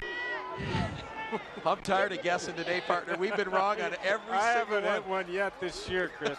Shows you my great knowledge of the game. Well, you're a long way from the field. But hey, the third and a very, very short one for the MSU offense. Bring the tight end package in on 3rd and short. And McGee sticks the helmet down and has the first down. Yeah, and it seems like a simple call, but You've seen the Bobcats in short yardage games stuffed a few times, and a lot of it has been keyed by the Portland State front with Julius Moore just getting great penetration. That time when you run the little sneak, you really don't give him an opportunity because that quarterback is able to get off on the count and just get that little bit is all. You know, you're not designed to go for more than a foot there. Still plenty of time to go in the second quarter. Bobcats have it at the 42. Trailing by 2. Here's McGee on a straight drop. Now looks down across the middle, has Akpla wide open at the 10-yard line. Oh, man. Akpla had 6 points if McGee could put it on his hands. Again, he had pressure there. Again, it was the freshman Julius Moore coming upfield and had a pretty good shot on him after the play. But again, open receiver and just missed that time. He just needed a little more air under the football, you know. He seems a little, you know, almost too gunned up today. He's been throwing the ball pretty hard in situations where he's normally been able to lay the ball in there and deliver it a nice catchable ball. Second down, 10 to go. Here's Davis with running room to the 35. Orenzo Davis close to a first down at the 31, and I think he's got it. Well, Davis has really had a great second quarter here. And again, credit the line. You get the pull on the backside by number 57, Dennehy, that really opens that up. And then it's just Davis getting upfield and getting it up for the first down. Nice pull that time by Dennehy. 72 yards on the afternoon for Davis and a first down at the 31. Just under 2 minutes remaining, second quarter. Bobcats trail 18-16. Here's McGee. Looks to his right, now comes back to his left, has some running room. He'll keep it. McGee to the 25 and the 20. McGee breaks a tackle to the 10, to the 5, spins forward and close to the goal line. Denarius McGee shows that athleticism, which makes him so dangerous and close to the touchdown. Well, not only the athleticism, but Denarius McGee is a quarterback. Though a redshirt freshman, he never looks rattled. Even as he negotiates his way through those defenders, he looks like, you know, it's just a little stroll in the woods for him. He's just a guy that is amazingly heads up and savvy for his young age. A 28-yard run for Denarius McGee will set up a first and goal from the 3. Clock's running, coming down to 1 minute here in the second quarter. Davis in the backfield, along with Everett Gilbert. Timeout, Montana State. Bobcats will take a timeout to talk it over, and Montana State, I think more than anything in this game, Mike, just survived that early onslaught by Portland State. A combination of Portland State being very effective and the Cats just misfiring and slowly now working their way back in the game, and now they seem to have kind of found their rhythm here. You can see what they've eliminated, at least defensively, is they've gone from giving up 3 huge plays with the long run from Kavanaugh, the 2 long throws to Thomas, and then instead of giving up those big plays, they've made 2 big plays on the defensive side with the forced fumbles. AJ, what do you got for us? Guys coming up on the Wendy's halftime reporting about him. State trying to take their first lead. Here's Denarius. Thought about pitching it, then gets wrapped up behind the line of scrimmage. He's going to lose a couple on the play and bring up second down. Well, credit the Portland State defense on this. This is a play we've seen MSU kind of get fond of down on the goal line, where they've gone with that option look. Timeout, Montana State. Their final but timeout this of is the just half. well defended all the way across the board. You can see he thinks about pitch here, but it's well defended as well. Everything is covered. Dive, quarterback, and pitch are all well defended. Just a good job holding on to that ball. Solid decision. Don't lose yardage. Don't give up a big play. Turn the ball over. You know, sometimes you're going to get that look, and it's going to be defended. And that time, Portland State did an excellent job. Got a lot of football left, but those momentum swings are huge from an emotional standpoint. All right, so second and goal, 55 ticks to go, second quarter. Here's McGee up under center now. And he pulls it down now, rolls right. Looks, now heads for the end zone and inside the pylon for a touchdown. Denarius McGee gives Montana State their first lead of the afternoon. You know, I just love this play. We've seen it so many times for MSU, the different options that they run. A ball fake away, they drag the tight end the other way. That time he was well covered, and this is the one thing that we haven't seen. Earlier this year, we've seen the option where they actually bring Gilbert across and go upfield. This time, McGee keeps it, touchdown MSU. Cunningham now on for the extra point. Ball down, kick on the way, and good. So with 48 seconds to go in the second quarter, the Bobcats get their first lead of the game on the touchdown run by Denarius McGee. It's 23-18, and boy, you get this young man out in some open space, Mike, and well, and he always looks like you can see he's looking for Beggar, but Beggar is covered. Ackler is covered in the end zone deep. The third option on this play is to run this thing in, and he does it without hesitation. Proper reads, doesn't try and force a throw in there, just holds on and gets it in the end zone. He just doesn't act like a freshman quarterback. That's what gets me about him. He's got so much poise and athleticism. And this I mean, he plays like he's been in the NFL for 15 years. He just never gets rattled, and his skills are going to continue to develop. But boy, from a mental standpoint, he has been very impressive this year. 8 plays, 54 yards, 2:36 off the clock, and the 4-yard touchdown run by McGee gives the Bobcats a 23-18 lead with 48 seconds to go in quarter number 2. Suffice to say, the joints jumping, the crowd back into it. They're kind of quiet in the first quarter. Portland State did an excellent job of coming out, getting on the board early, and making some big plays and silencing this group. But this is the most people we've seen inside these walls at this point at the end of the first half. Usually they've got some places to go and get to and work on a little bit more of that tailgating, but hey, they are in their seats today. This is the kind of crowd usually reserved for a Cat Grizz game, but they are full on this afternoon. So Cunningham, a short kick, comes down at the 10-yard line. That's going to be brought out up over the 30-yard line. It's going to be the young backer, number 41, Mayakaola, that's going to make the play on that, to which Portland State had a nice seam, but he shut it down quickly. But they've got about 43 seconds to work with here. It'll be interesting to see if they do try and take a shot upfield, or they'll be content to just kind of wind this thing out. They are out of timeouts, so it'll be very tough to put a drive together here, but they may take 1 or 2 shots over the top. I think with no timeouts and the fact they've turned the ball over on their last 2 possessions, I think right now they're just going to run the clock out. We'll see. 43 seconds to go. They do stay on the ground. Not much there. Coming up to make the hit on the play was, I think that was Darius Jones on the tackle. Yeah, that was the second back, Willie Griffin, on the carry there. More of a fullback guy, much bigger, stouter, 5'8", 195. So he's in there to just hold on to the football in this situation. That's going to be a false start for Portland State. They were trying to quick snap it and get one more big playoff maybe before the half.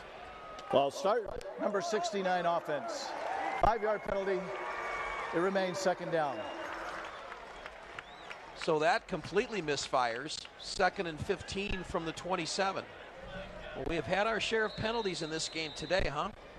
Yes, we have. It's just it hasn't been a real pretty first half for either team. Both teams have made some, a number of mistakes, and the penalties are adding up. But I think that both staffs have the ability to go clean this thing up and have a little bit different look the second half. Well, they're not going to get a playoff as the clock expires. We're at halftime at Bobcat Stadium, where Montana State, on a late touchdown, has taken the lead over Portland State. It's been entertaining, 23-18, our halftime score. The Vikings coming in and putting a quick 11 points up on the Bobcats, and then Montana State regrouping in quarter number 2, got a couple of key turnovers, and have now taken the lead over Nigel Burton and his Vikings as they've come to Bozeman and given the Cats all they can handle in half number 1. They sure have. I think some of the, we talked about Portland State was a little bit of a question mark. They'd played up, and they'd play some teams that maybe not quite at their level, but they certainly have showed well this first half. Let's go down below to AJ. Here with Portland State head coach Nigel Burton. Coach, good start for you guys. You really came out on fire against MSU. What was the key to the quick start? I think we played aggressive and we played smart. We didn't do silly mistakes that I think cost us in the second quarter. And then real quick, Coach, what are you going to tell the guys in the locker room going into the second half? I think our biggest thing has been almost the enemy in terms of when the pace changed, we didn't play with the pace, and the 2 turnovers killed us. Now, I thought we probably had 2 ourselves. It didn't work out. So, you know, we've got to make sure we continue to give opportunities to our offense as well. All right, thanks a lot, Coach. That's Portland State head coach Nigel Burton. His Vikings down 23-18 at the half to the Cats. When we come back, we will have by Portland State in the early going, but now when you look at total yards, the Bobcats have come back. And I think that's the thing that really jumps out at you, Chris, because at the end of the first quarter, Portland State had 207 yards total offense and to 73 for Montana. Now you can see those numbers almost completely reversed, where Montana State has caught up and actually taken a lead. So a real unproductive second quarter for Portland State, but triggered by those turnovers and those lost possessions. And again, you think about games like a game like we had last week and the way that this one turned out to be, those possessions are so valuable that you just really can't afford to have those turnovers. Well, and you look at the stats also, the thing that jumps out at me, Mike, which turned the game around, the 2 turnovers by Portland State, that led to scores, which led to the lead, and then time of possession now, Montana State with a decided advantage there, and we'll see if that trend continues in the second half. 90 yards paid came out, and they looked impressive early in quarter number 1 on a beautiful afternoon here in Bozeman. Yeah, it really starts out, those first few series were all Julius Thomas, the tight end, former basketball player. And then MSU gets a stop here on the second series to force the field goal. And then Portland State is going to come back right again here. We'll see it again. Thomas down the left side, or excuse me, this one's over the middle into the end zone.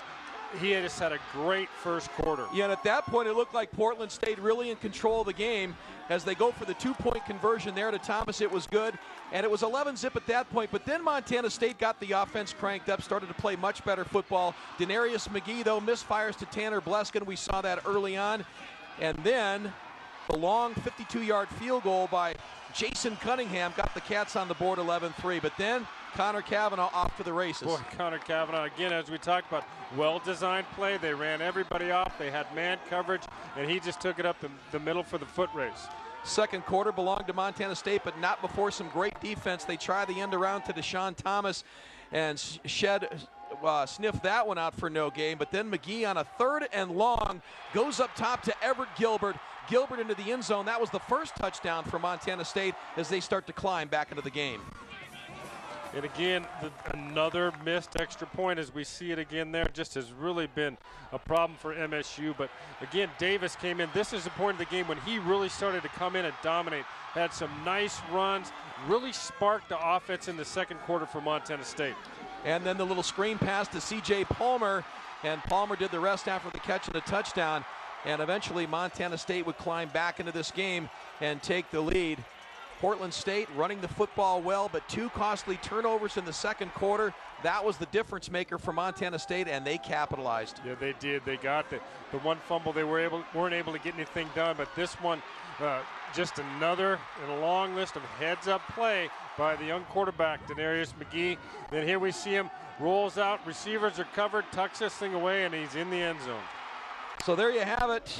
McGee into the end zone for the touchdown. Montana State leads 23-18 at the half. We are so pleased to be joined at halftime by the man we just called the commissioner of the Big Sky Conference. That would be Doug Fullerton. And Doug, we know you're the commissioner of the Big Sky, but our roots tell that at one time you were the athletic director right here in Bozeman at Montana State. You know, I'm one of the few people that has worked at both institutions in the state of Montana. I actually was an assistant basketball coach at the University of Montana for a while, and then coached a little basketball here, and then athletic director here. It's a wonderful place. I mean, of course, a spectacular day to come back to today, but you know, a lot of very, very strong feelings for both Montana schools. Doug, from the commissioner's chair where you are, so the Bobcats do get the football to start the second half here, leading by 5 at 23-18. Zach Brown will kick things away, and we're underway here in the third quarter. This one comes down right at the goal line, taken by Gilbert. Gilbert up over the 15 to the 20. Gilbert to the 25, and first down, Montana State with the football and the league. And boy, what's new? Flag on the play, huh? Yeah, I'm not sure. I didn't see anything on this one. It did come in late. So you want to think that maybe something called after the whistle, but let's get the signal.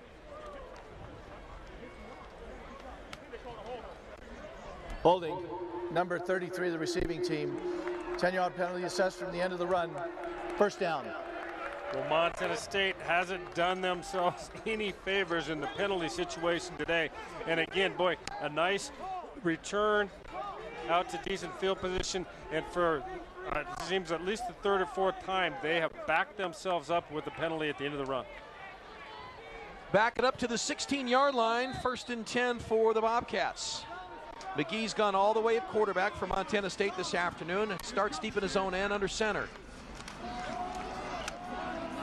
Davis tries to find the corner, gets up to the 20-yard line. They'll give him 4 on the play, so 2nd and 6. That's a nice run by Davis getting out.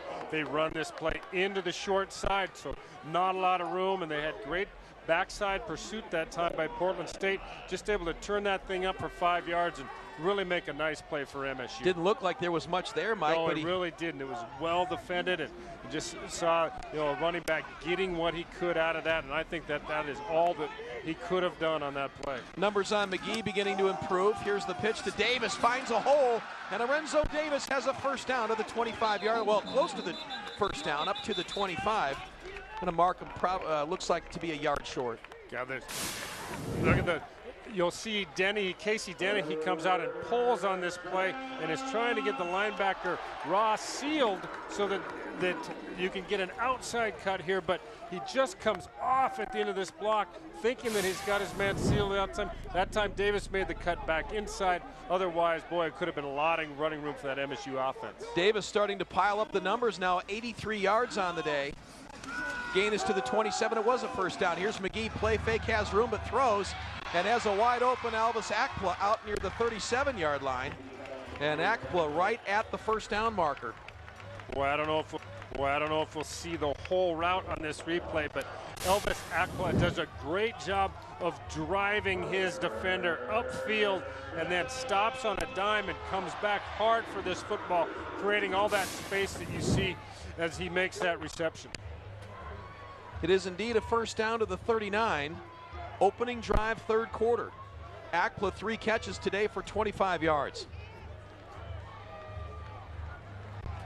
McGee operates out of the gun, looks left, now fires across the middle for Gilbert, who makes the catch at the 45-yard line. And another first down for Montana State. Well, he threw it into coverage, but Gilbert was there and makes the catch. And throws it underneath. Again, the Bobcats come with 5 wide receivers. He sets comfortably in the pocket, releases it on time, and again, just underneath those linebackers into Gilbert for another first down. Seems like the timing has really picked up thus far for that Bobcat passing game. Gain is all the way down to the 42, and up top again, this time to Tanner Bleskin. Gain of 2 on the play to the 40. Short gain sets up second down. Well, this kid's had a great season, huh? Boy, he sure Out has. of Great Falls CMR, and he stepped right in. Just one of those redshirt freshmen that we talked about at the beginning of the year that have really come in and did a great job for Montana State. Gain of 3 makes it 2nd and 7 from the 39. There's Tanner, freshman. Watched his brother Jake play last night. He was over in Billings with CMR, of course, the quarterback of the Rustlers. Here's McGee on a straight drop, quarterback draw, lots of running room. Denarius McGee with a first down and then some, and a great job to wrap up the football. Did you see that on the contact? I did, Chris, and look at this. This is another play, as we saw with Connor Kavanaugh. This is a designed quarterback run where you can get people in man coverage, vacate the middle. Boy, look at that, all wide open field. But here's the difference from the beginning of this season with this young man is he's got both hands, had a little bit of fumble problem early. This one, he's going to secure this ball and make sure that you don't spoil anything at the end of the run. Gain is down to the 18. McGee, 8 rushes for 72 yards and a touchdown. First down from the 18. Impressive opening drive in the third quarter for Montana State. Here's McGee. That's intended for Julius Lloyd. And the Vikings must have watched a lot of game tape against Sacramento State, because Julius Lloyd, who had 8 catches last week, has been pretty much shut out today. Yeah, we haven't, maybe we cursed him with all the attention in that pregame segment, but you know, you got to think that this is a guy who that's sort of has been his MO before that game at Sacramento State, where he's going to kind of put you to sleep and then he's going to go make the big play at the opportune time for MSU. 2nd and 10 from the 18. McGee this time will operate out of the gun. Looks right, throws right, has a man. Akpla, touchdown Montana State. Wow, what a catch by Elvis Akpla. The back shoulder catch, 6 more for Montana State. Yeah, this is a little bit more of what we have come to expect from this quarterback. This ball is thrown perfectly to the outside shoulder, as you said, Chris, where only the receiver can go make a play. Look at that ball. That is just absolutely textbook. Boy, that could not have been executed any better. Cunningham on for the extra point. Haluska to hold, kick on its way, and this is good. So with 12-11 to go in the third quarter, Montana State ups the lead 30-18 over Portland State.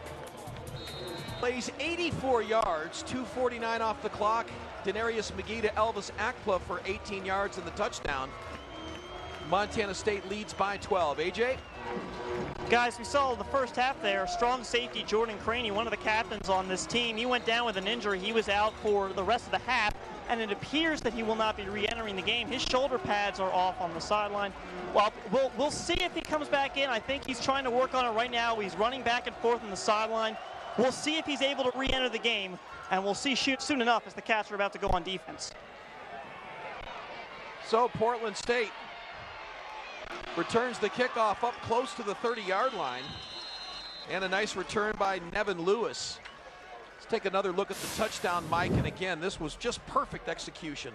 Boy, it really was. You know, the timing here, the route running, everything was exactly what it needed to be as they got that ball, again, to the outside shoulder, perfectly delivered for the touchdown. Connor Cavanaugh brings the Vikings offensive unit back onto the field, and all of a sudden, they're in the position of having to play catch-up football, much like the Bobcats were in the first half. The numbers on Cavanaugh, 5 of 8 this afternoon. They'll stay on the ground, and Alexi Groselak in the backfield for a loss, a big loss. Just a great job. You got to think that this is a called blitz because he's coming so quick up the middle. They give the give, and nothing there from McCaffrey except the redshirt freshman Alexi Groselak. So it's a loss of 6 on the play, 2nd and 16. Back to the 22-yard line. Much different Montana State defense here in the second quarter and on into the third. Here's Cavanaugh, throws it out there incomplete. And that was intended for Thomas, but no chance that time as he was well covered. Great coverage by Arnold Briggs. You can't blame Cavanaugh for wanting to go back to Thomas, where he had so much success to start this game, but that time there was just not any space between the receiver and the corner. Incomplete pass sets up 3rd and 16 from the 22. Just underway here in the third quarter. Cavanaugh operates out of the gun. Now they're going to run. Cavanaugh with the football. He's going to be taken down for a huge loss. That's Michael Ryder, the senior from Billings West, on a big-time loss. The perfect defensive call here. MSU goes with the 3-man front and brings the safety on the blitz right into this play call. If you're a defense coordinator, those are the ones where you go, wow, I look like a genius on that one if I can keep things moving. What a great play by the Montana State defense. So 3 and out, 4th and 26. Dundon will punt from his end zone. Pressure comes up the middle, he gets it away. Akpla driven back inside the 35. He just let it bounce. Now picks it up at the 25. And that was going the wrong way there. Yeah, I'm not sure. You know, this is, you talk about the decision making here. He starts to let this thing go and then tries to go make a play on it at the end. Probably, you know, you've got to decide early on just how you're going to play that ball. And when you do, so often it's when you change your mind back there and try and do something different that the ball comes loose. But that time was able to retain it. But boy, that's a big shift in field position there with the Big 10. At any rate, Montana State has it at the 18 and a first down. Second possession of the third quarter. Here's McGee rolling right. Now throws for Gilbert, and Gilbert with a great catch at the 45. Everett Gilbert hauls it in, and just like that, the Bobcats get great field position on the pass and catch. Well, again, as they so often do in this package, they're going to run the play fake to the left and then boot McGee out in the open field where he is so comfortable. Open receiver. Another first down for MSU. They are clicking on all cylinders so far in this third quarter. Gain all the way up to the 48. There's the numbers on Everett. 4 for 95 and a touchdown. First down call, Lorenzo Davis. Tries to get to the outside, dances his way up over the 50, inside Portland State territory to the 48-yard line. Yeah, these are, we saw this similar play into the short side. Nice job defensively stringing this thing out, but he's able to turn a corner and get really what is a nice 4, almost 5-yard gain that really helps you out in your play calling from this distance. Just doesn't look like there's anything there, Mike, and they consistently get 4 or 5 yards a carry. No, I think, he's really maximizing what the defense is giving you on that type of play. Here's a little run option. McGee keeps and cuts up inside, and he's dumped at the 47. Maybe a gain of 1 on the play. They read that one well. Yeah, they've read that option pretty well all day. And this is a defense for Portland State that comes in. They're ranked 9th in the conference in the rush, but those numbers are really skewed by the fact that they had those 2 big opponents. Really, if you break it down to the FCF opponents that they've faced, they're only giving up 73 yards on the rush on 51 carries. So they have been very, very solid against opponents of their own division. 3rd and 5 from the 47. Montana State stays on the ground to Davis, who has a first down inside the 40-yard line. Boy, I tell you, if he's not tripped up at the 40, he has got 6 points. Yeah, and watch this. Your left guard, Casey Dennehy out of Butte, is going to pull across the formation and lead this thing up and just bury that linebacker. That's a great job. Hey, this guy was supposed to be a backup, but he has started every single game for MSU this season and has really done a tremendous job. Davis closing in on another 100-yard game. First down from the 40. Lloyd goes in motion. Here's McGee, pulls it down, looks. Now he's going to get trapped and taken down at the 50-yard line. Feet came out from under him, so he never had a chance to get it going. And Portland State with a great job to come in there and record the loss. This is a guy who's only been sacked 4 times this year and he has been able to escape so many rushes like this. That time runs into Davis a little bit, lost his footing. I'm surprised that hasn't happened more often. And these Portland State, give them credit. They've been getting a good pass rush, a good push up front. Dexter Morrison was the one that recorded the sack. And the loss is back to midfield, 2nd and 20 for Montana State. They'll keep it on the ground to Davis. Davis is pinned and taken down. Nicely done by the Viking defense that time, as Davis really with nowhere to go. No, there's another big stick. We've called his number playing in number 22, the strong safety. Nathan Stone comes up hard on this one and just makes a nice stick.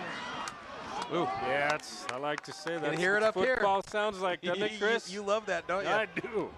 3rd and 18 from the 48. Montana State has faced a mountain of these 3rd and longs this afternoon. A couple have gone for touchdowns. We'll see what they come with now on 3rd down. Here's McGee with a straight drop. Fires across the middle, has Akpla, who lays out at the 27. Would have had the first down. It would have been a tough catch. He lays out, had it for a moment, but unable to bring it in, and that's going to bring on the punting unit. Well, take a look at this. McGee takes a hard shot at the end of this throw, but give him credit. He stays in the pocket, delivers this thing over the middle, and it just out of the reach of that receiver.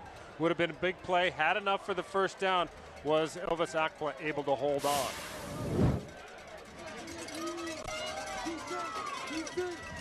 So Perez on the kick. A.J. Powell stands at his 10-yard line. Perez gets a high spiraling kick. Powell will let it hit at the 5. It's going to take a bounce straight up and down. Oh, Montana State, good job will pin Portland State deep in their own end. 7:04 to go, 3rd quarter. Cats by 12. Back after these words from your local stations. Line after the very nice punt by Perez. Now the Vikings have been quiet offensively, really, Mike, since midway through the first quarter. Yeah, they've had 4 possessions where they haven't been able to get anything done. But boy, there we see the speed again of Corey McCaffrey, the 5'9", 180-pound junior out of Sisters, Oregon. He gets a crease here on the left side of the Montana State defense and just turns a corner and flies upfield all the way out to the 33-yard line. very important. Not only is it get you upfield, get some yards, but they're no longer in the shadow of their own goalpost down there on the 9-yard line. Yeah, it was a great run. So first down from the 33. They get out of trouble here. And McCaffrey gets it again, but this time wrapped up right at the line of scrimmage by number 44, Alexi Grosslock, who continues to have a fine afternoon. Alexi Grosslock is having a really outstanding performance this afternoon. Again, filling it in the middle this time for the injured Clay Bignell. Just does a nice job of reading this thing and getting upfield and attacking the running back. Here we see the play before where he was the big run from McCaffrey, but shut down on the last play. No gain, so 2nd and 10 from the 33. Kavanaugh looks over to get the signal for offense. Play clock winding down. They may have to burn a timeout. We'll see if they get it off. Oh, they do. Play clock was winding down, so Connor Kavanaugh takes a timeout with 5:57 to go in the third. Montana. Second down call now for Kavanaugh, and the ball shakes loose. They're going to call incomplete pass. They say the arm was moving forward. Yeah, that was a very close call that time. Bobcats come on the 2nd and 10. They bring all 3 linebackers, but watch from the outside. You'll see outside backer Trammell come and knock that thing loose, and that was a very close to being a fumble. Let's watch it. Just a great camera angle. Boy, I don't know. Well, I'm not sure. Very close call. So great third shot down from the guys on those cameras. Absolutely. Chris. They haven't missed anything all year long. 3rd and 10 from the 33. Big play for this Portland State offense. They need to get something going. They throw it out and almost picked off again. Man, that was in and out of the arms of Arnold Briggs. Well, MSU really dials it up the pressure again this time, but only with their 4-man front, which is really, you know, if you can get there with 4 and make these errant throws, having that extra guy, if you can keep him back in the secondary, is really going to take some of the pressure off those backers in coverage. Thomas Dundon, his last punt, 67 yards. What does they got going in the water down under? This is another big kick, and that angles Thomas to the sideline, hits right at the 20-yard line. They'll mark it at the 22, so a nice punt by Dundon. And the Bobcats will have it first down from the 22. What's been this game? What's been the big difference defensively for Montana State that you've seen, especially in this third quarter? Well, I think some of the things that we talked about, when you see a new offense, a new look, it's going to take you a while to settle in. They weren't able to do that early on with the big plays, but I really think now they've got a good feel. They're starting to execute their scheme on defense, and very importantly, they're getting pressure on the quarterback. That, what you said, absolutely is what I've noticed, is more pressure on Connor Kavanaugh. Bobcats will keep it on the ground. C.J. Palmer's return to the game. He takes it straight up the middle, picks up a couple on the play, brings up 2nd and 8.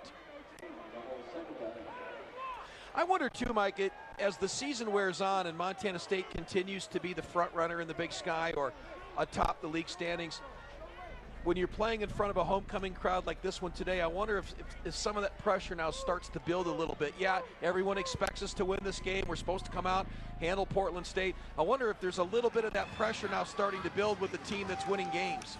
Yeah, you know, there might be, but one of the things that Coach Ash has pointed out about this group, and I've noticed in their comments, is they are very focused on playing this schedule week by week and not getting ahead of themselves and not getting concerned about where they are in the polls. I think that they're pretty focused on the moment. Well, in the Thursday press conference, Coach Ash said that they would continue to use 2 running backs, Lorenzo Davis and C.J. Palmer, and they certainly have done that. Palmer 50 yards to closing in on 50 yards today. 3rd and 4 now from the 28. 5 receivers set for McGee. Now looks over to the sideline. He's going to have to hurry to get this one off. Play clock winding down, and they just get it off as McGee goes across the middle. That's complete and a first down. Blanket coverage in the secondary, but Akpla is able to bring it down, and I think that was Deshaun Sneed. Good coverage by Sneed. Very good coverage, but so tough when you go to that 5 wide set it's tough to take away those quick slants. You know, that's a play that you can almost live with it. Even you give up the first down, but, you know, really it's a short yardage play. You give them all you can do, really, within that set to just hold them for the 3-4 yard gain and try and get another stop in a longer yardage situation. And Elvis now 5 catches on the afternoon, so first down from the 37. Here's McGee, feels pressure up the middle, now gets to the outside, he's got some running room, and McGee, good gain up to the 46-yard line. It'll bring up 2nd and 2. Well, just another heads-up play. This guy feels pressure better than anyone I've seen at such a young age for quite some time, and he turns this thing up, just making solid decisions. Wasn't on with his passing in the first half, but his decision-making has been excellent. Deep pitch to Lorenzo Davis, and he's not going to get there. Very nice job defensively by Portland State that time, and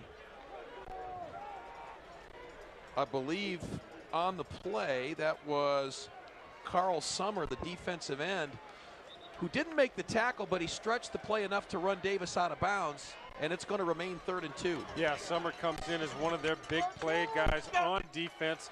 He has leads the team in tackles for loss with 6 coming into today. Here's McGee, quick little pass. That's complete to Gilbert, who picks up a great block by Bleskin, and Gilbert takes it down to the 26-yard line. Man, what a great block by Tanner Bleskin to spring Gilbert after the catch, and you'll see it right here. Excellent block. Look, and what it's as much as what he did as what he didn't do. He allowed that man to sort of position himself so he didn't have to throw the ball and back. Knew that he didn't have to get a lot on him, Chris. Didn't go for the big aggressive play that would have probably brought the flag out. And a nice job again by this MSU offense executing in the 3rd quarter. 5 catches, 114 yards, and a touchdown for Gilbert this afternoon. Moves the chains, 1st and 10 from the 26. Here's McGee, looks, now dances away, rolls right, still looking downfield. And now he's just going to throw the ball up, but it's caught by Palmer. And CJ almost back to the line of scrimmage. That was the most interesting loss of one I've seen all season. You know, it's just a situation that you don't want to get in with the young quarterback where they're trying to do too much with the play. Does a great job escaping. Probably should have gotten rid of it earlier, thrown this thing onto the sidelines. But, you know, you take the chance. It's still almost the ball you don't want to catch because you're well covered, and it ends up being a 3-yard loss. So 2nd and 13 from the 29. Winding down to the 2.5-minute mark of the 3rd quarter. McGee this time lines up under center. The give is to Palmer, and CJ met right at the line of scrimmage. Nice job by the Viking front line defensively. Will bring up 3rd and long. Yeah, you know, those guys, they've got some real youth on there, capped up by, you know, you've got Travis Beckley, the tackle that's coming in with 26 starts, but they have been really solid, and this is something that, as we see, they come in with, you know, 4 new guys, 3 fresh guys to go on that group because they want to bring pressure on this 3rd and 10. Spot of the football is the 27, well within the range of Jason Cunningham, and a 12-point lead. So here's McGee now out of the gun, looks downfield, now fires across the middle, flag on the play, caught by Gilbert, well short of the first down as he takes it to the 18-yard line.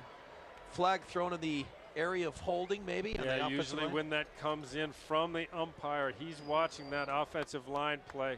You're usually going to get the hold against the interior line. Holding, number 56 offense.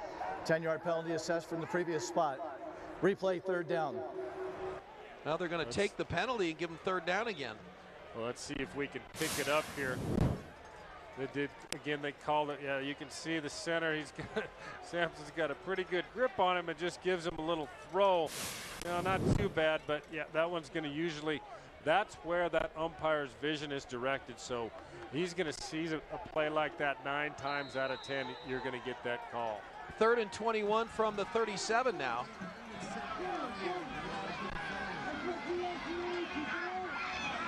Here's McGee, looks downfield. Now the little shovel pass, and it's dropped. The shovel pass is dropped. He'll set up 4th down. A well-designed play to Lorenzo Davis, who would have had some running room, Mike, but unable to come down with it. Yeah, just unable to hold on, and they drop back. He slips underneath. They've got it set up. You see Dennehy making some room there. That just one. Davis probably looked upfield, trying to find where he was going to run before he could secure the football.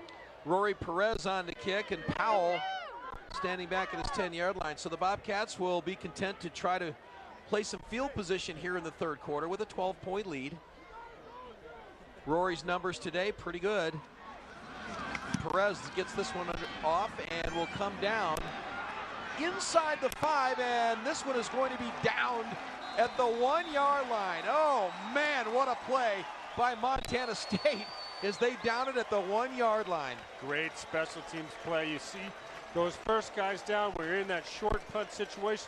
They want to try and get around and almost line up at the goal line so they can turn around. You know, they can catch this ball. They don't catch this one, but it takes a hop, and just they are in perfect position there to keep this thing out. And for the second time in a row, they have pinned that Portland State offensive unit inside their own 10-yard line, that time inside their own 1. And you cannot underestimate the value of special teams, Mike. The punting. Perez has not gotten a lot of opportunities to punt the ball. Comes into today's game with only 14 attempts, but he has been very, very effective. Not so much from a distance standpoint, but he has distance to the goal line. It remains first down. Now, when they mark this off, they just turn the football around once, or how do they mark off half the distance on this, Chris? You just flip one nose to nose. Well, there's nowhere to go. Yeah. Another one, and it can be another safety. Yeah. First down from inside the 1-yard line. And Kavanaugh's going to throw out of the end zone, lobs it up there, incomplete. And again, great coverage. Believe that was Briggs back there in coverage. He got locked up in single coverage, but no chance. Yeah, that was number 6, and he has really shown himself to be an outstanding cover guy for MSU.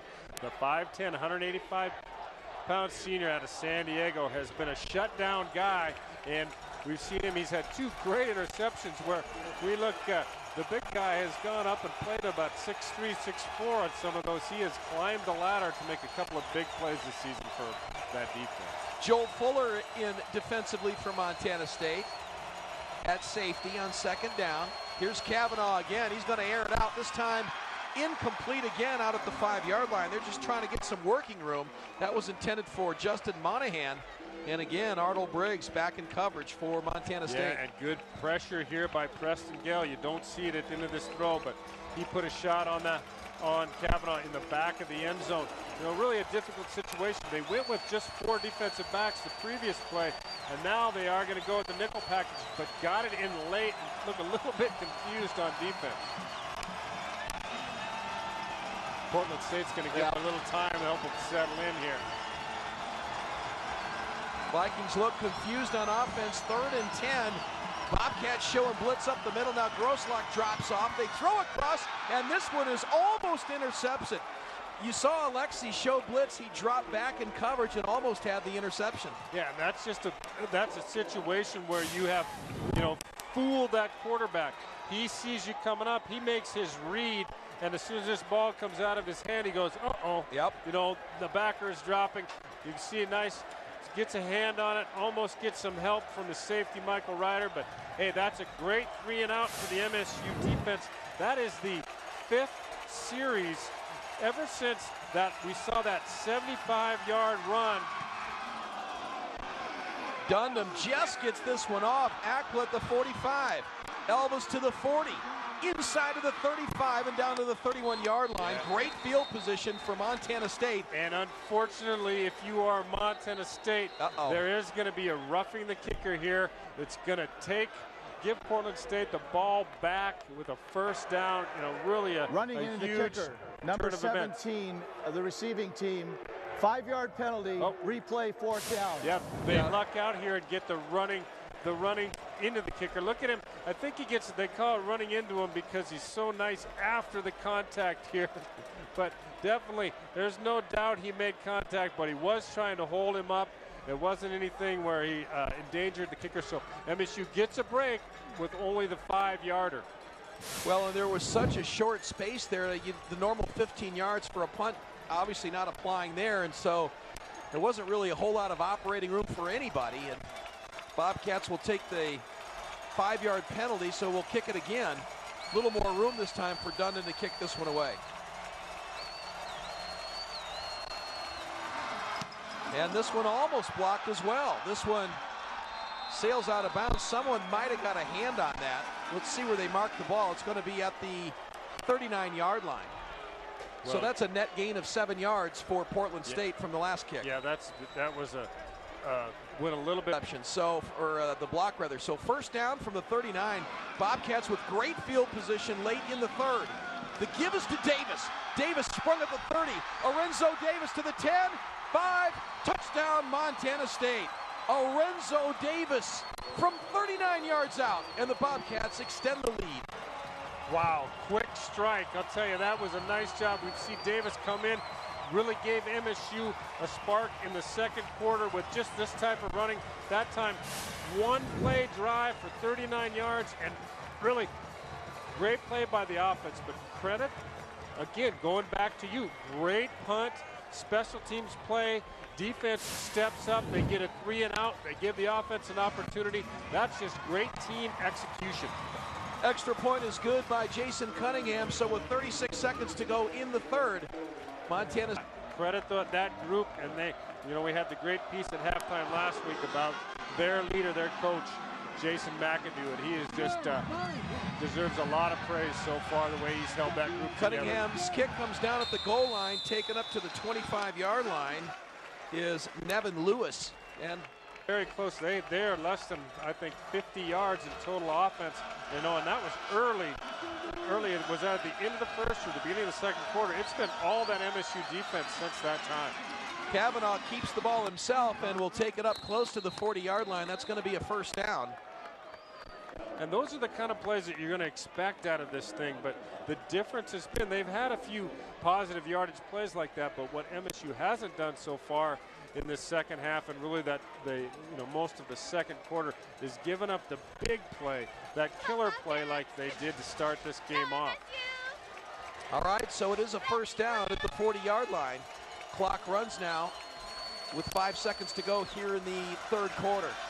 Kavanaugh throws it out there. That's complete to his big tight end, but that's going to result in a gain of just a couple on the play as Thomas makes the catch.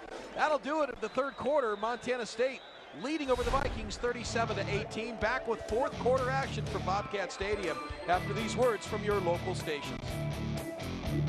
Portland State, first play of the fourth quarter. Complete pass and a first down, and nicely done. Good catch right at the first down marker made by Nick Hutter. You saw the total offense, pretty amazing. We'll talk about it in a moment. AJ? Guys, I talked to Michael Ryder, the free safety for the Cats, during the week.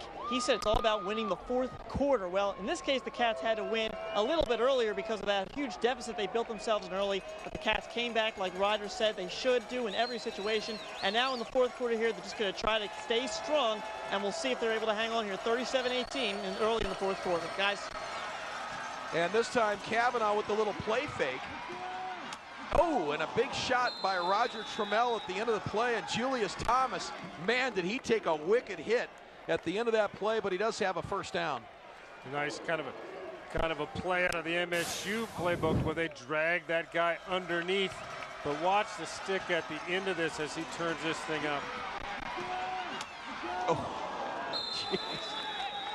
You're gonna feel that one tomorrow, huh? I don't care how big you are, and he is a big boy. The tight end, Julius Thomas, 6'5", 240 pounds. Not much doing that time. The gain is down to the 25. Well, Portland State soon is going to have a sense of urgency now, trailing in this game 37-18.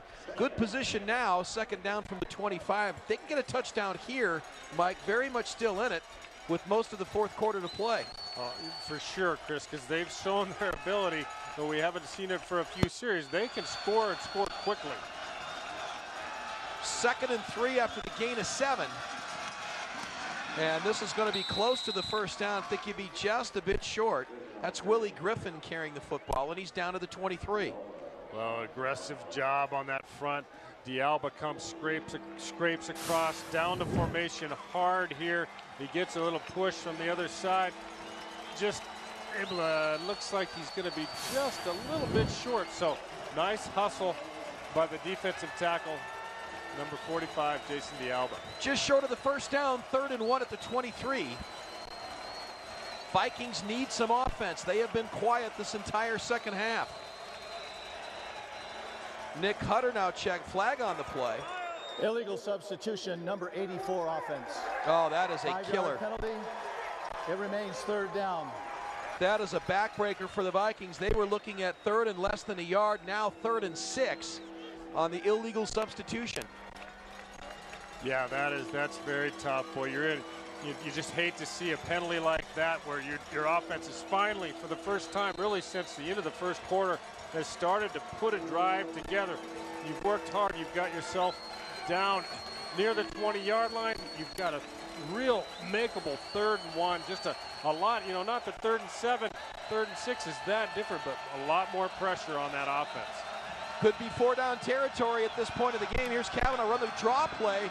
Nicely done, and McCaffrey has a first down and then some. Corey McCaffrey takes it down inside the 20-yard line, and that's good for the first down. Boy, good blocking at the second level. Watch the tight end go up and get just enough of Jody Owens to kick him out and really open up that crease. That's a nice job by the tight end, number 87 for Portland State. That is Cottrell Anderson. First down carry to the 20. And the Vikings extend the drive. Here's Kavanaugh to give it to McCaffrey. No, Kavanaugh keeps it now, flips it out and complete. And who else to the big tight end? As once again they go to Julius Thomas. I think that's actually that is the not. other tight end. That's number 91, Rory Richards. Richards did a nice job that time. He drove down into that tackle, really sold the run block, and then popped outside for the reception.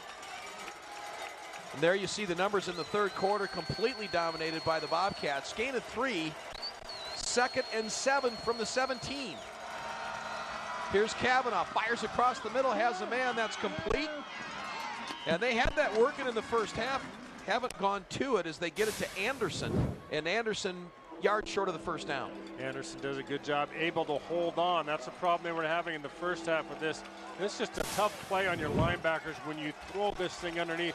It's hard. They've got to honor that play action, stay in tight when you've been able to run the ball effectively as they have on this drive. But really, that's what you can hope for. You want to drive up, keep that in front of you, keep it short of the sticks.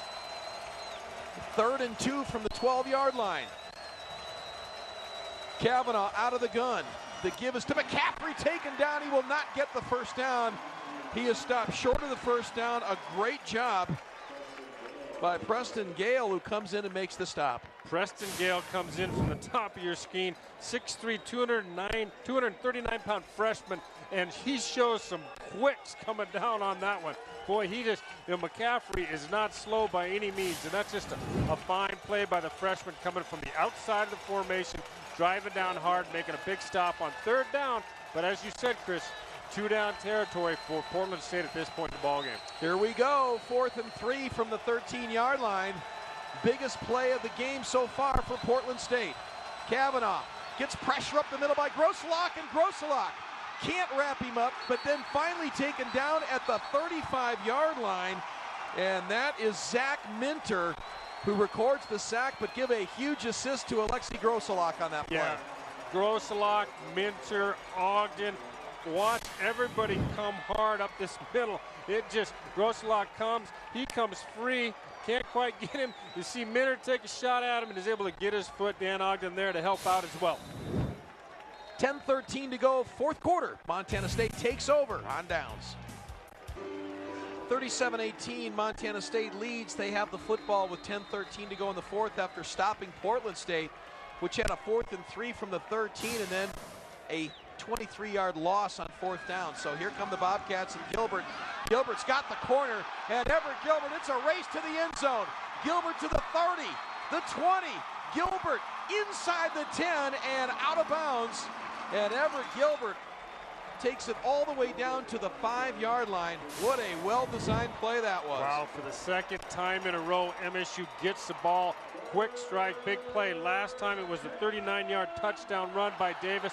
This time, Everett Gilbert nearly ran that thing the distance, but credit, hey, there was no give up in Deshaun Shedd. He is a senior corner and has played well for years now, and he's able to just make the touchdown saving tackle at the 5-yard line.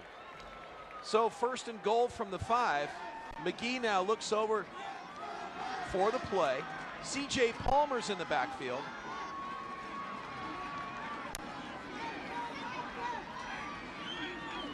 And here's McGee. They give to Palmer. C.J. bounces off tacklers. Stretches for the end zone. Touchdown, Montana State. C.J. Palmer from 5 yards out. And Montana State starting to pull away here in the second half. Well, geez, you can see on this play a little bit of upfield pressure by defensive front. Palmer's able to give a little ground, find that bubble, and boy, when he sees that outside crease, just enough to get in the end zone. A nice seal block on the outside by number 50 offensive tackle Leo Davis. Well, they don't miss much between CJ and Lorenzo, do they? You know, it's just a interchangeable backs. A really productive tandem with those two. You know, they both had outstanding games today, and really for a few weeks now, they've worked very well together. 44-18 our score. Back after these words from your local stations. You're watching Bobcat Game Day. Hey, that's pretty good right there. 2 plays, 65 yards, 37 seconds. Yeah, well, and 2 consecutive, you know, that one took them a little bit longer, Chris. The last drive was actually 1 play, so I think maybe you got to be a little disappointed, huh? 41 unanswered points for Montana State in this football game. That is amazing. Cunningham's kick, back of the end zone. Portland State will have it 1st and 10 from the 20-yard line. Well, he's locked up with Eastern Washington today. Yeah, you can just see that the second half, as you look at the QB comparison, the numbers have just started to pile up for MSU. McGee having another good day throwing the football despite a little bit of a sluggish start for him, but Kavanaugh has really cooled off. There just hasn't been much for him these last 2.5 quarters. Well, the numbers have turned around so dramatically, Mike, in this game because they were so one-sided for Portland State early in the game, and then the Bobcats have completely turned that around as Dan Ogden makes the tackle there to bring up 2nd down. Yeah, nice job. Just that little belly underneath. Grosselak there to force the hole, and Ogden able to come down the line and make the play on McCaffrey. Coming down to the 9-minute mark is Portland State with the ball. Kavanaugh across the middle. That is bobbled, caught, and then Grosselak will make Anderson pay for the catch as he whacks him at the 31-yard line, but it's a 1st down. Attendance today, 15,227. That's full, partner, at Bobcat Stadium. Well, we have been sold out each week that we have been here this season, which is a credit to this Montana State faithful. Here's another pass to Anderson across the middle. Short game there. No, and these are the type of completions, if you're the MSU defense, they don't bother you. They're short underneath routes, while they're high percentage for the offense. You're not giving up a lot of yards, and even if they do move the sticks as they did on the last play, they've got to throw that baby, 15, 20 times to get the ball down the field. And there's McCaffrey, who's got some running room, still on his feet, now up over midfield to the 45.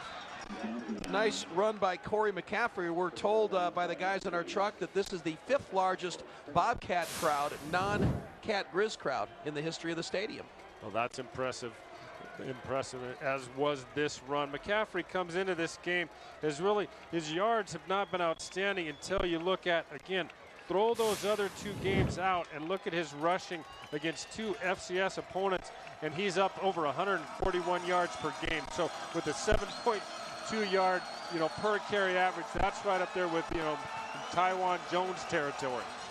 Here's another short pass, and that's complete to the tight end at the 30-yard line, and then ridden out of bounds. Julius Thomas been a real bright spot for this Viking offense if you are defensive coordinators around the Big Sky Conference, you've got to be very, very happy that number 81 decided to play basketball for 4 years and not come out for football until he had exhausted his basketball eligibility, because he has been he's been the star on the field for the Portland State offense today.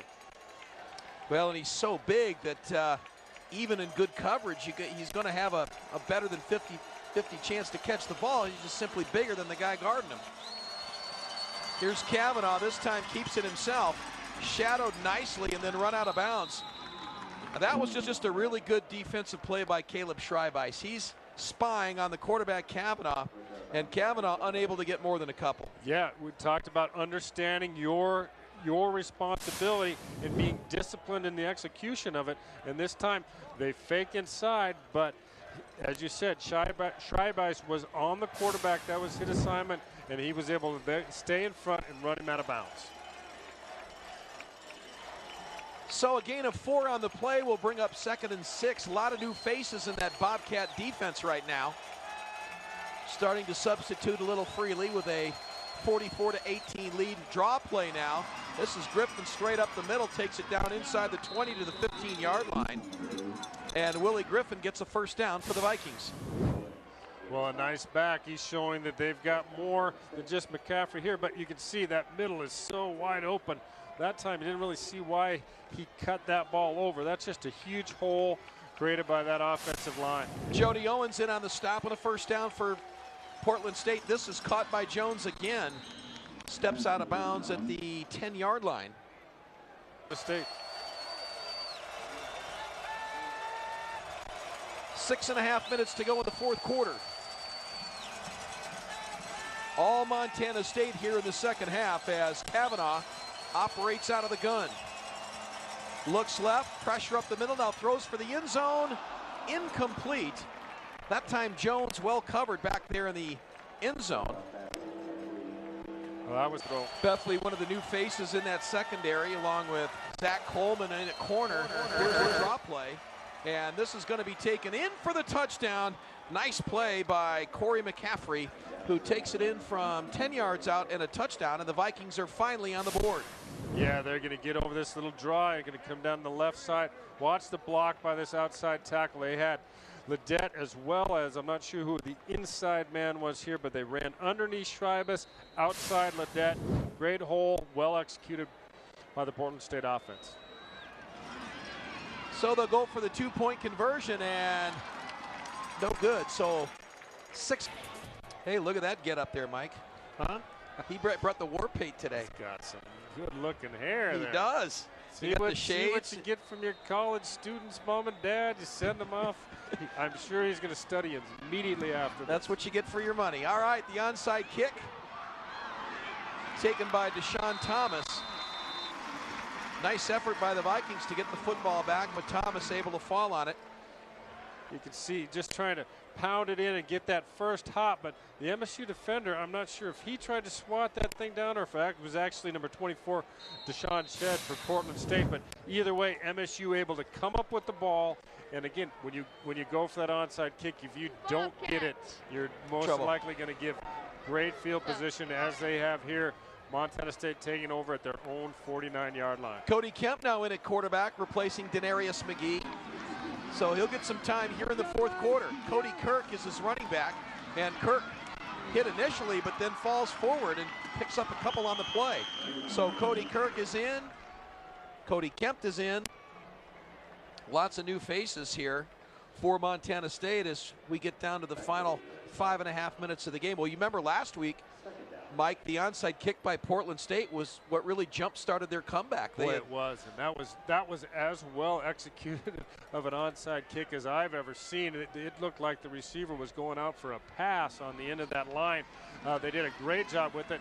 This one a little bit different type of style where you try and get that first hard bounce, whereas there was with that short pooch, but it was very effective for Sac State. 2nd and 8 after the 2-yard gain, and Kirk gets hit right at the line of scrimmage, falls forward, picks up a couple of more. Nice job by Mitchell Van Dyke to bring him down, leading up to the Northern Arizona game in Flagstaff next week. Here's Kirk fighting hard for yardage on a 3rd down call, and the Bobcats will punt it away. Yeah, really. It's the big sandwich. It's all that matters. It's all that matters. Rory Perez on the kick, stands at his 40-yard line. Pressure straight up the middle. This one angling down, and a fair catch called for and made at the 15-yard line by Powell. So Portland State 85 yards away as they try. Cody Kirk and Blade Beckstead have both made plays on special teams today. So It's not like they've disappeared from this football team. They're just finding a way. And really, with Blade Beckstead, credit the senior for, hey, he's out there. He's going to find a way to contribute. He had a couple of nice plays today, as he has earlier this season. He's not getting the carries that I'm sure he wants, but hey, he's finding his way to make this team better. Kavanaugh keeps the ball himself, makes a nice little move there for a first down up to the 30-yard line. Finally brought down, but as you mentioned, Mike, no more timeouts for Portland State. They've used them all, so Montana's... They'll be content to let them pick up small chunks of yardage just so they don't give anything quick over the top. All-out pressure, that's caught again by the tight end Jones. Another nice play, or Thomas rather. Maybe over 150. He's supposed to be playing basketball. Here's McCaffrey with all kinds of running room. That play's been effective. He's down inside the 20-yard line, all the way to the 14-yard line. So Corey McCaffrey. Well, that's the play of the MSU defense. 3:40 to go in the fourth quarter. You see the numbers on McCaffrey, and he's well over 100 yards today. Portland State trying to claw their way back into this one. And there's Thomas wide open inside the 10 and then taken out of bounds. So a couple of good things. I don't know, it's at 10, 20, 15 points in 3 minutes. So, you know, it's not out of the question. Still 3 minutes remaining. McCaffrey's going to go into the end zone for the touchdown. So Portland State, at the very least, is making things a bit interesting now as they climb to 3 weeks in a row. You're facing three of what are, you know, projected to be the three top teams in the league.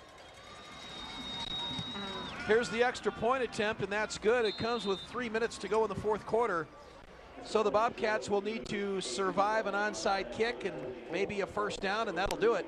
Leading 40. Well, we're seeing at least a similar formation to what we saw in the last onside kick. Let's see if they try the same play. They do. And again, this one just hops up, and they'll let it go out of bounds. Flag comes out, so the Bobcats with the football. 3 minutes remaining in the fourth. Well, as you mentioned, without timeouts, I think that we're going to see the Bobcats, you know, they may run it a couple times here to try and keep this moving, but really with one first down, I think you can put this one in the books. They go kick out of bounds on the kicking team. 5-yard penalty assessed from the spot where the ball went out of bounds. First down.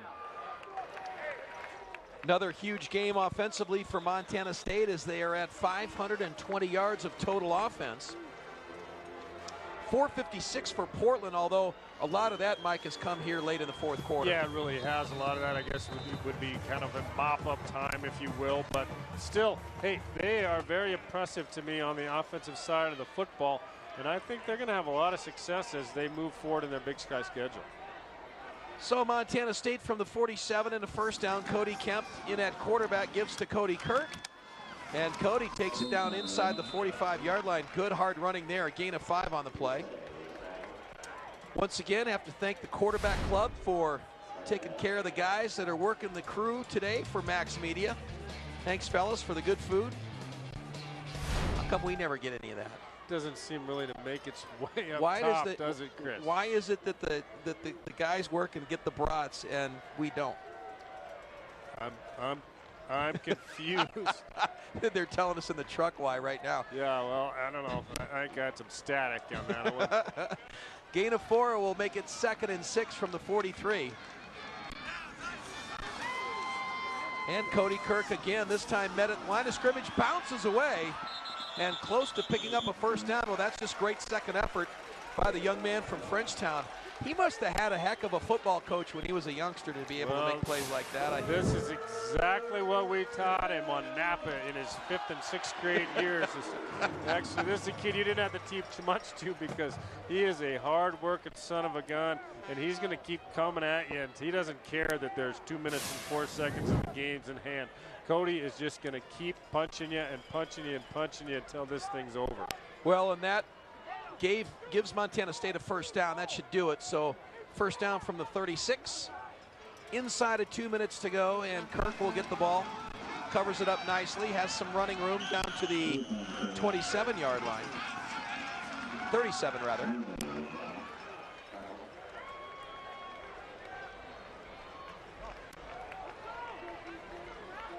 Well, we haven't seen the last score that I saw out of Cheney was that NAU was trailing Eastern Washington 21-14 with about 11 minutes left. I'm not sure how up-to-date that score is, but if that score does hold true, it would leave Montana State as the only undefeated team in the Big Sky Conference. Okay, so down inside, down to a minute to go in this one. Victory formation for Montana State as they take a knee. We want to remind you the next broadcast for Max Media will be next week when we're in Flagstaff, Arizona to take on the Lumberjacks from Northern Arizona. That's a 4:05 kickoff, Mountain Time, 4 o'clock next week. The Lumberjacks and the Bobcats, and that looms as another big game for the Bobcats. They'll go down 3-0. And Northern Arizona, should they lose today, would be facing a must-win there. And those are typically great games down in Flagstaff. Yeah, they really, the end of the last few in that series, I remember, you know, what the last, was it the last time we were down there when it was, you know, we talked about it today, Deshaun Thomas made the big play, the backup quarterbacks on the field to pull out the win for MSU, so it should be great things next Saturday afternoon. Montana State survives a sluggish first quarter and respond big as they pull away from Portland State. They win this one 44-31, the final score. That's your final. Rob Ash and Nigel Burton shake hands at midfield. We'll be back with post-game and wrap-up after this. And these words from Mike there.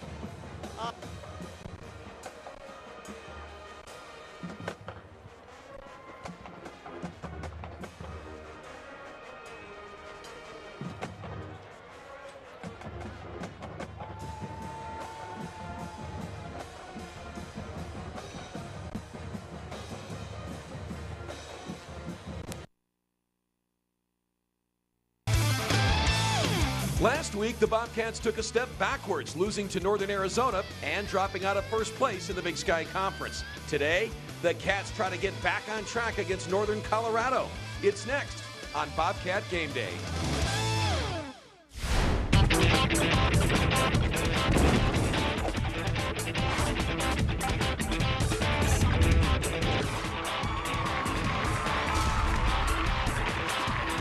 From Bobcat Stadium in